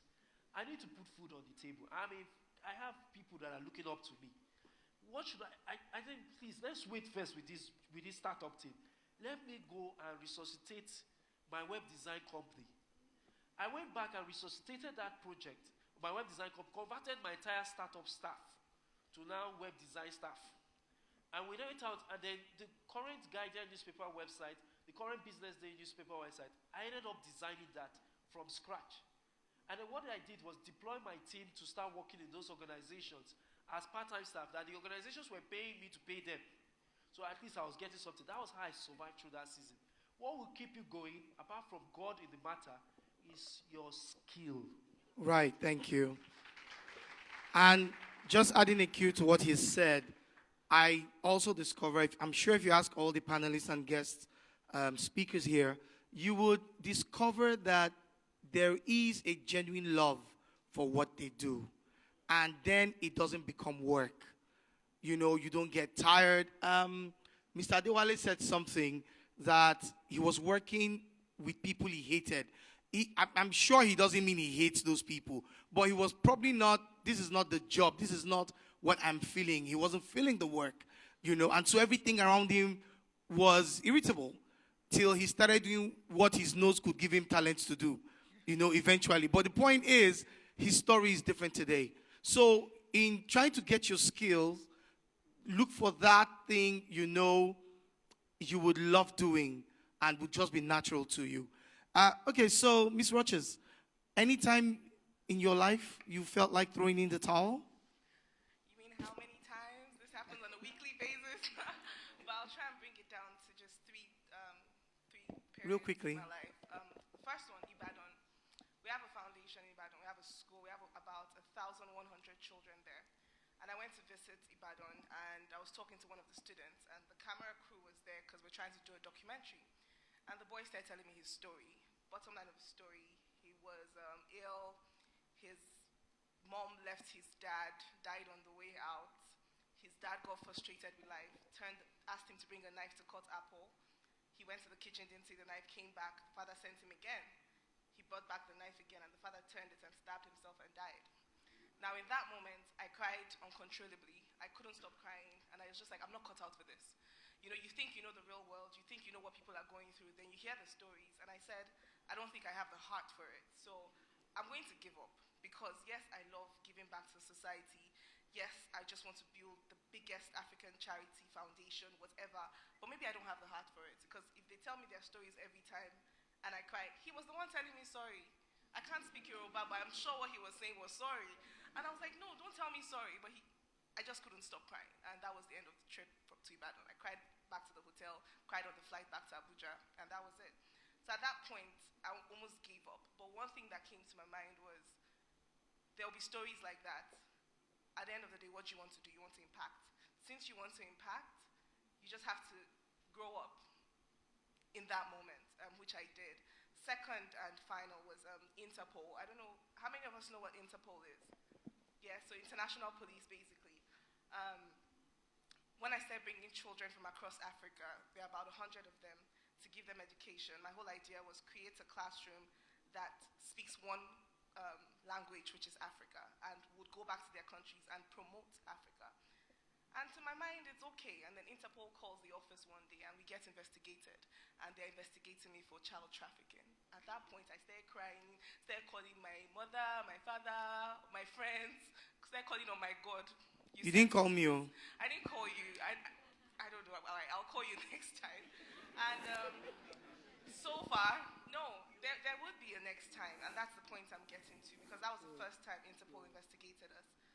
Since we started this foundation, they've investigated us 5 times. And 5 times we have scaled through. And we scaled through because it goes back to what Mr. Tosin said. I went back to my skill. I studied international relations. So I'm an international relations specialist. No child crossed that border without the right documents. I was not trying to breach protocol. But then I was still scared because you never know how these things work. But when they came asking, I brought all the documents.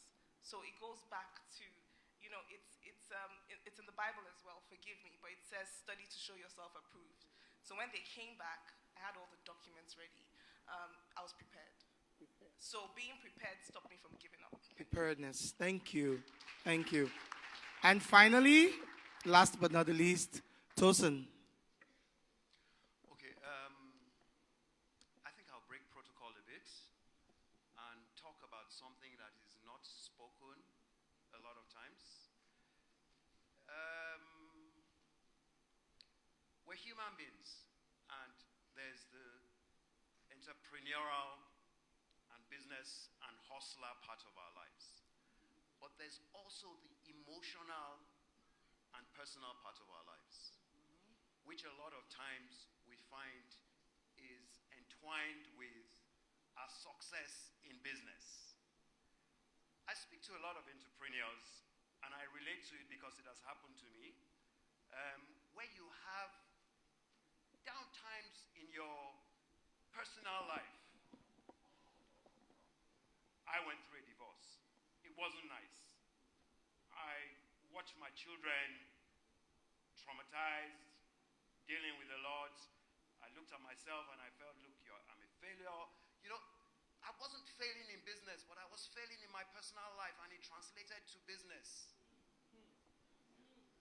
And it happens to people all the time, day in, day out.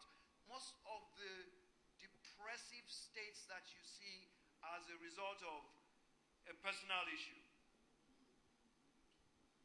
But we don't talk about it. We come and we talk about our successes, we talk about our failures from the perspective of the business point of view. But we never talk about our failures and the number of times we felt like quitting because, oh, I have 5 children, I'm tired of being a mother, I have to wake up every morning, I have to feed them, I have to give them a bath, I have to take them to school, I'm tired. We never talk about that. And I think it's something that we need to start talking about because we cannot remove that equation. We can't remove it from the equation. We have to add those two things together, the personal life, the emotional and personal well-being is very key to success. You know, and many times I have felt like giving up. They were as a result of personal failures. Thank you, thank you, thank you, thank you. Now, I can't remember when last I had my hair standing on ends. I can only say this: if you're here and you leave this place and you haven't gotten anything, the problem now from house. I don't know if you understand what I'm saying. Successful people have learned a lot already. I am just in awe of everything, the whole packaging, the program, everything. And I'm even more excited for the future of today. That's you people. And everything you've heard here. People pay for these things, and yet we are receiving them. We've heard success stories. I am so appreciative, and I am so grateful to God. When God said something that to Abraham, he was going to make him the father of many nations, the man looked at himself. Sorry. The good book says he didn't consider himself and the fact that he could no longer give birth, but he hoped against hope. And that's what we're offering. There are no jobs. Nothing seems possible. Yet we are telling you it is possible. It is possible. The fact that you were born today is a testimony. There were millions and millions of sperms and eggs. But that sperm went to that egg, and that's why you're here today. So you're already a victor. So please, with these few words of ours, we hope we've been able to convince you rather than... Thank you very much. So please, a round of applause to all our panelists. Thank you. Thank you.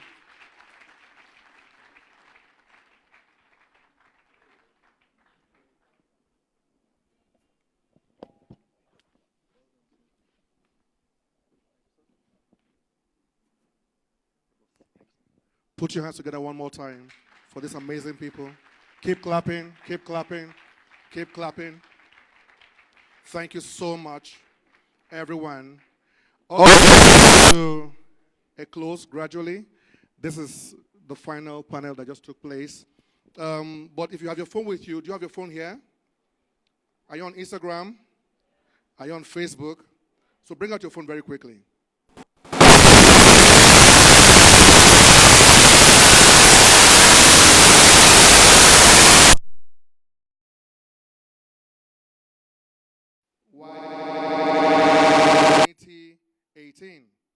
YIP 2018 or hashtag National YIP. So you can hashtag us on YIP 2018 or National YIP. YIP is YEEP. And the Instagram handle is Activate Success Foundation at Activate Success Foundation Instagram.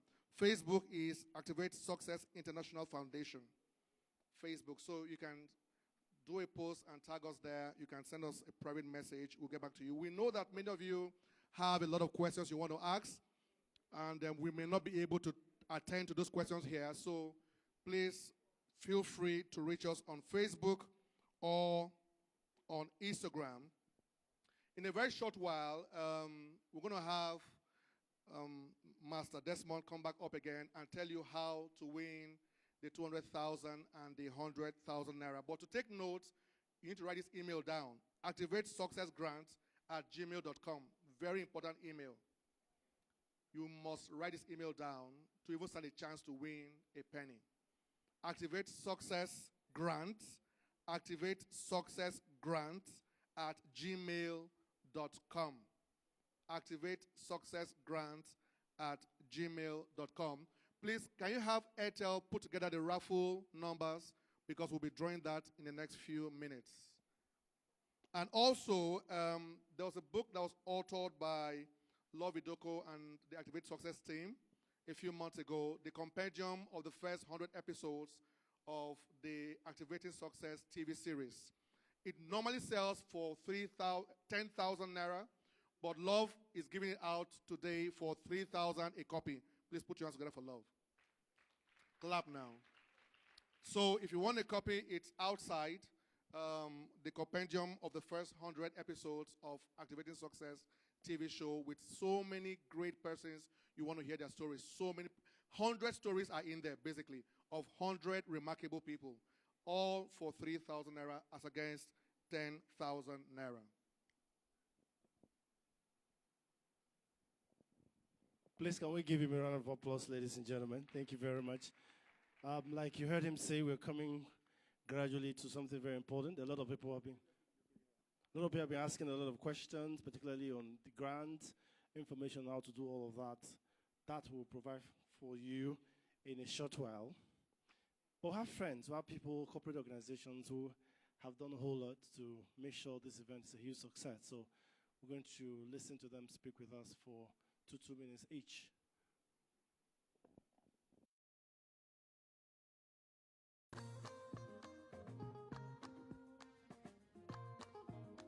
Sunana Sa'adatu Sani Suleiman. Na fara noma kusan shekara 5 kenan. Muna yi tare da mijina. Amma zuwan Nestlin da IFDC sun koya mana dabarun noma yadda za mu samu riba mai yawa. Sannan sun kawo mana kasuwa har cikin gidanmu, wanda mu local government din Bebeji sun yaba da kayanmu sosai. Kyawunsa da ingancin shi. Yanzu noman farar dawan da muka yi a ciki, riban da muka samu na gaya maka shine muke kokarin sallaman yaranmu na kudin makaranta da shi. Alhamdulillah, mun gode ma Allah, mun gode ma Nestlin da IFDC. Nestle, good food, good life.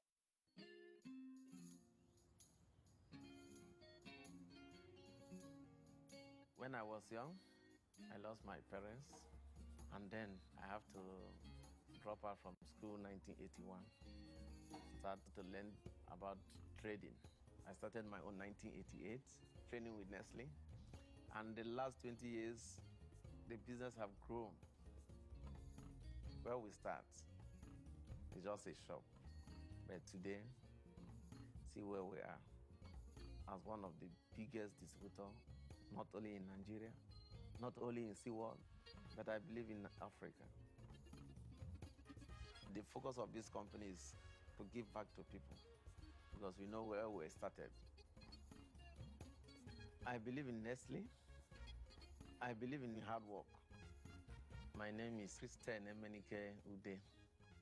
Nestle, good food, good life.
Acquire the skills that they need to succeed in any field of expertise or entrepreneurship of their choice.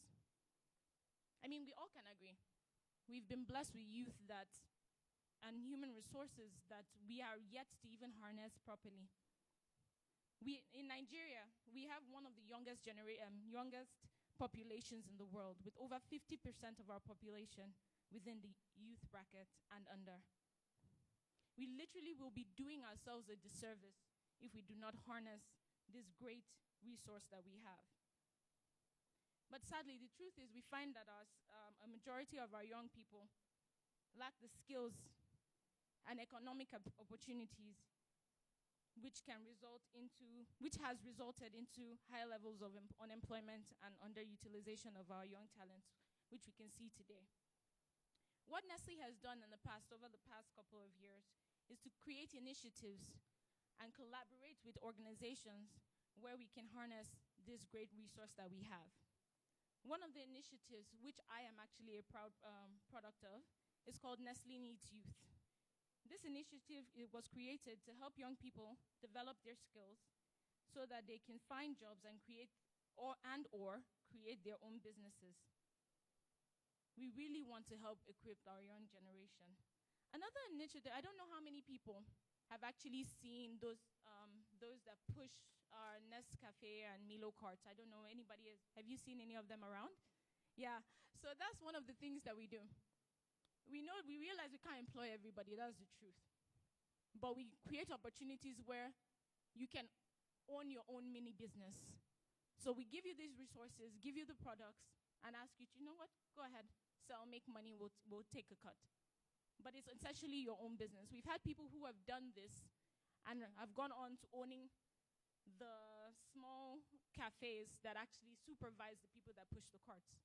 You saw on our video, that was one of our distributors. He's actually the biggest distributor in West Africa right now. And he started as a small town trader, trading every other thing, including Nestle products. We helped build and train him so that he can become what he is today. Obviously, he put his own hard work. I mean, we can't take credit for all of that. But we tried to give him the support that he needed. He does a turnover of 1 billion naira every month. 1 billion naira, selling Milo and Maggie. So that is what that is what we're trying to do. Like I said, we understand that we can't employ everybody.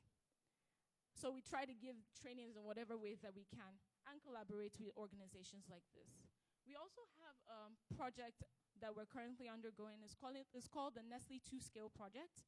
And what we do, we're a food company. And in order to create food, we have to get our resources from the farms. So what we've seen is that what we decided to do is we're not going to, as much as possible, we're not going to import anymore. Let us get all our grains from here as much as we can. So we found a group of, an organization, the IFDC, International Fertilizer Development Center, and we collaborated with them to get a project which we call the Nestle 2-Scale Project. These are the farmers that help provide our millet, our maize, our sorghum, our sugar, whatever it is that we need that we can source from here without going down on the quality, we get it from here. So this is why, with this mindset, we decided to, when Love reached out to us, it was a no-brainer. Our mission is to help empower youth in whatever way that we can. So hopefully, we believe that these grants that we're giving will go, we trust the process that she's going through, and we believe that it's going to be the push and the kickstart that these individuals will need to start now. Please,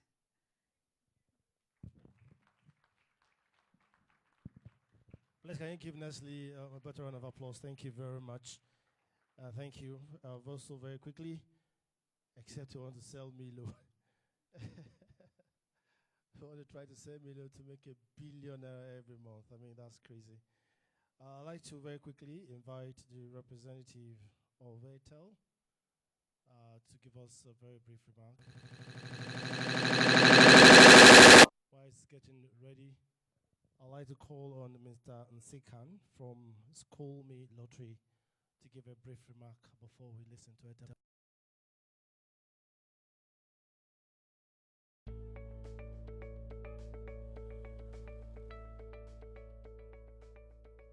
Emeka's dreams of becoming an auto designing engineer could be kept alive if he plays School Me Scholarship Lottery. By playing School Me, you could win daily cash. And guess what? You could win big in the monthly mega draws. When you play, you're not just winning, but you can make dreams like Emeka's come true.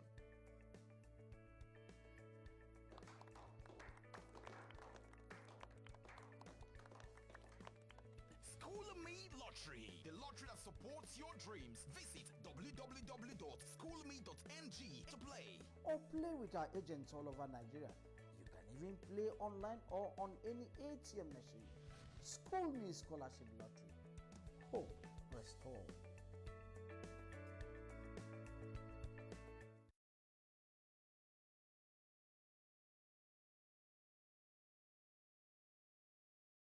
Manager, School Me Lottery.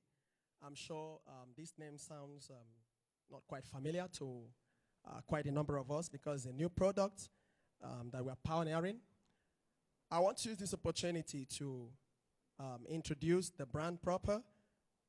School Me Lottery is a private sector initiative that is designed to creatively raise funds to mitigate the high cost of education and support the academic dreams and welfare of the citizenry.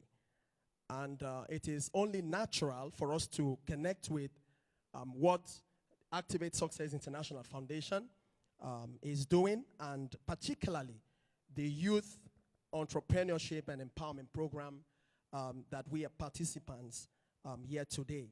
This is something that everybody has to support. If we have forums like this that encourages the spirit of entrepreneurship, and I believe that Nigeria will be better for it. So I want to use this opportunity while I talk further on about School Me to appreciate this grand and wonderful initiative. Can we have a round of applause, please, for the organizers of this program? School Me came as an interventionist initiative to mitigate the high cost of education in Africa. And it is quite worrisome that in this part of the world, we have poor quality of education, we have poor amenities, and yet the cost of education is high. So everybody is wondering, what do we do? So School Me came in to provide a platform to encourage dreams. Through the School Me Foundation, we are offering Nigerians the opportunity to go to school. Less privileged in the society, and we also have infrastructural development initiatives that we have. There are schools in Nigeria where pupils and students sit on the floor. Poorly equipped library facilities and all that. That's where School Me comes in. And we are raising funds through lottery. And because it is a lottery, we offer opportunity for people to earn. And you get cash to actually support your dreams. And of course, channel it to other things that you may wish to use those funds for.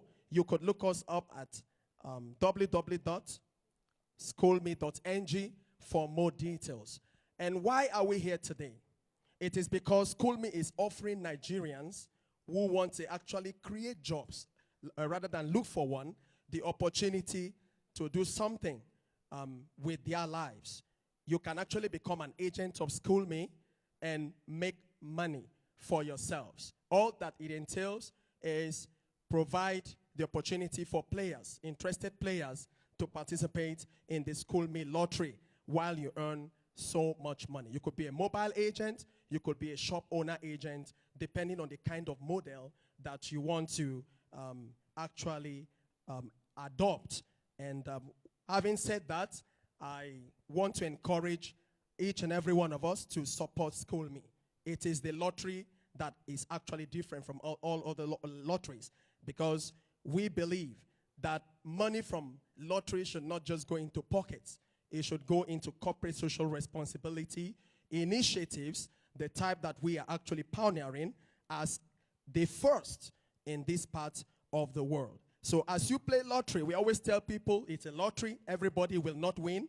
There will definitely be some winners and some losers. But in School Me lottery, everybody is a winner. It's a win-win situation, because if you lose, you have it at the back of your mind that your 50 naira, your 100 naira, and whatever amount it is that you participate in the lottery with is actually going into something that is noble, something that is actually worth investing in. And this is exactly why we are here today. Thank you, ladies and gentlemen, and God bless you. Mr. Nsikan, thank you very much. Please a round of applause for him, ladies and gentlemen. Thank you very much. School Me lottery, live it, play it, and win it. We're going to, I'm sure we're ready with for our lottery. Are we ready? Are we ready? Are we okay? We're just looking at me like there's a problem somewhere. We're hungry, right? Are we hungry? Hungry for food or hungry for money? For both, right? Okay, we're getting there. Now, this is all that we picked. We're going to do a raffle now. Are we ready? Now, what I have here, it's all our stuff. I'm going to pour it inside this leather bag, and then we'll shuffle, and then we'll get it. So please, you have not submitted. How do I trust this one now? You are supposed to keep a number with you. So have you submitted one? You're supposed to keep your own, so that if you announce, you'll come out as a proof. Is that all right? So that when you win, you come with the one you have as a proof that is your own, right? So do you have your own copy? Are we responding, please? Do we have our copies? Thank you. So I'm going to call. We're going to call on anybody from the crowd. He's going to help me. I'll call on anybody from the crowd. You just shuffle. I hope it's not your number that you will pick. If you pick your number, you'll be disqualified because you participated as well. So it's going to two people, and you know what you are winning. How much are we winning? 100,000 naira each. So for two people, that's 200,000. So you will close your eyes, shuffle it yourself. Do your handle, let's be sure. Okay, so shuffle it yourself, do it yourself. Close your eyes, please. Okay, keep it. Are we ready? Please pick your numbers. Now we have our winning numbers already. Let's start with the lady. Please, do we have our numbers? Okay, so please, what have you picked? You have the number, right? No, hold on. Okay, so what number? 82. 82. 82. Who owns 82? You are not fainting. Okay, now. A round of applause. Please, can you come quickly? She's crying. Oh, my God. 100,000 naira. Congratulations. 82.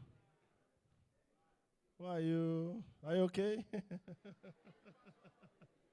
Yeah, okay, congratulations. So, Ogasa, you picked what number? Please, you're going to call it yourself. So, what number did you pick? 44. Say it again. 44. 44. 44. Did you pick 44? 44? If you cannot respond, I'll pick the next number. The only winner, you want to check your own? Ogasa wants to check his own. Who owns 44? Anyone? Ogasa wants to check his own. Oh. Maybe it's possible. And if it's your own, we'll disqualify you. That one we're not. I mean, it is luck. Check. Your own is 46. All right, so no 44, so we're going to pick another one. No. This is 44. Okay, so this winner now will pick your 44. Oga, were you sleeping? What do you say? Is that 44? Please, can you respond? Is that 44? Oga, you're not talking. Is that number 44? Oga, why is it? He's not too sure. What number? He has 2. No, that's not 44. Bros, it is well, oh. Okay, so please, that's not 44, please. Now you pick your own, another one, prospectively 44 is disqualified. Now hustle. Abby? Oh, now hustle. Oh my God, something just happened. What did you pick? 45. You see what faith can do. Let me see. She picked 45. She kept shouting 45. We said we should keep quiet, and you refused to keep quiet. Yeah, congratulations. Please come this way. All right, thank you. Please a round of applause for this, our brothers. Thank you. Thank you very much. Congratulations. What do you intend to do with your money? I'd like to call on our convener and initiator to please come forward to make this formal presentation. Please a round of applause for Love Idoko as she comes forward. She's going to make this presentation right here, right now. Please, we'll just do the presentation, then you submit your details, your names, and how you want it to be written so I can fill it appropriately. We're going to put the presentation of the checks right there and right now, but you can submit the details right after now. Please a round of applause for her, ladies and gentlemen. Thank you, congratulations.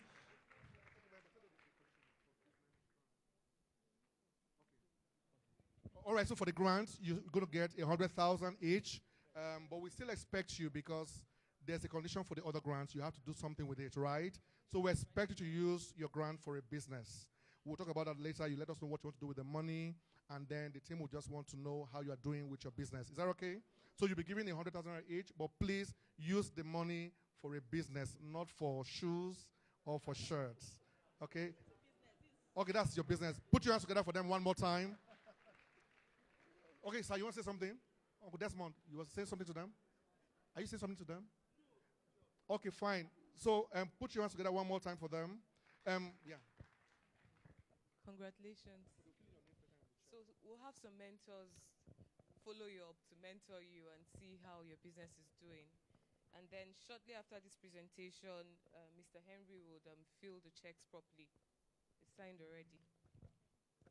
Please a round of applause for them, ladies and gentlemen. Thank you very much. Thank you. After the presentation, should take a good photograph with them. Thank you. Thank you. No man won anything here. Don't worry, next time we'll win something. Okay. Please a round of applause for Honorable Desmond Elliott. Thank you, thank you. All right. So for the grant, which is one of the reasons, major reasons why we're here. All right, the plan initially was to go through the proposals and everything and announce the winners here and now. But we see that there's so many people here, so many people. I've been informed to let you know that firstly, it's only for those who are present at the summit. So the only people that will qualify, for this grant will be those who are present at the summit. That's one. Clap for yourselves, please. Secondly, you have to write a comprehensive business plan with a budget that would not exceed 200,000 naira. Write a comprehensive business plan with a budget that will not exceed 200,000 naira. And all submissions should be emailed to, I don't know if you copied the email address there, which is activatesuccessgrant@gmail.com. activatesuccessgrant@gmail.com. All submissions must be made not later than 14th December 2018. All submissions must have your full names, email addresses, phone numbers, age, and gender. The results will be published on our website and social media handles. Do I go over it again? Okay, I will. And slowly this time around. So write a comprehensive business plan with a budget not exceeding 200,000 naira. All your submissions must be emailed to activatesuccessgrant@gmail.com. activatesuccessgrant@gmail.com. All submissions must be made not later than 14th of December 2018. And all your submissions must have your full names, your email address, your phone number, your age, and your gender. And the results will be published on our website and social media handles. I would also say, if possible, leave your phone numbers, right? Phone numbers, yeah. Okay, great. And your phone numbers, that would be good too. So we can also call as well. All right? Do we have it? So you can be rest assured that anybody who is not here is definitely not going to be a winner. So, hey, you stand a chance. So I wish you all the best. God bless you. Thank you very much. Please a round of applause for him one more time. We're coming gradually. Airtel Nigeria has decided to perhaps give a guy, hopefully, this rechargeable camping lantern. We're going to give this away now. So my Oga will help me coordinate this. Please, I hope you still have your tickets with you. You still have them? So somebody's going to pick now. And if you have this, we'll give this out to you now. Somebody has picked. What did you pick, sir? 90. 90. 90. Are you the one? Okay, congratulations. 90. A guy, I mean, I want no loss, last. Okay, let's be sure.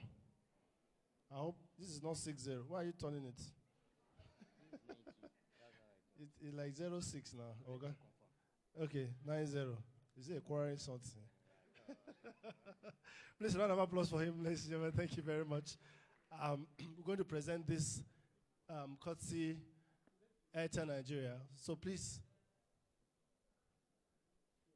can I call my boss back again? Are you still very busy? Thank you.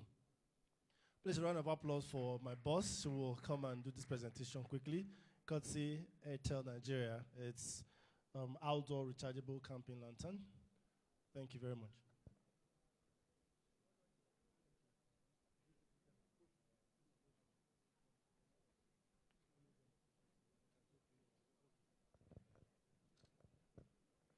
Congratulations. Thank you very much. All right, thank you. Distinguished ladies and gentlemen, we have come to the closing session of the National Youth Entrepreneurship and Empowerment Program. We don't come out. On behalf of Activate Success International Foundation, on behalf of all our partners, sponsors, we'd like to say thank you very much. And those who have come from different parts of this country to be here, we'd like to say thank you very much. All our panelists, all our those who are guest appearances, we'd like to say thank you very much. Also, our guest artists, thank you very much for coming to lend your voice to this very, very important occasion. Thank you. God bless you. Please may we rise as we close with a prayer before we leave. I'm sure you won't go to grant to Johnny Mercies. Please may we rise. Thank you. May we rise. We are closing this word of prayers. Big apologies to our Muslim brothers. We're going to do this in Christian religion. Please bear with us. In Jesus' name. In the name of Jesus. Our Father, we thank you for bringing us to the end of this event successfully. We pray that you will help us so that the knowledge gained at this event will not be wasted. We pray that you grant us journey messages to our various destinations. We pray that, Lord, you will help us to maximize our potential and be useful to ourselves, our society, and also to our country. In the name of Jesus Christ. Help us so that at the end of the day, we have every cause to say, yes, indeed, we came to this world, we saw, and we conquered. Let your name and your name alone be glorified, for in Jesus' name we pray with thanksgiving. Amen. Thank you very much for coming, and have a wonderful afternoon.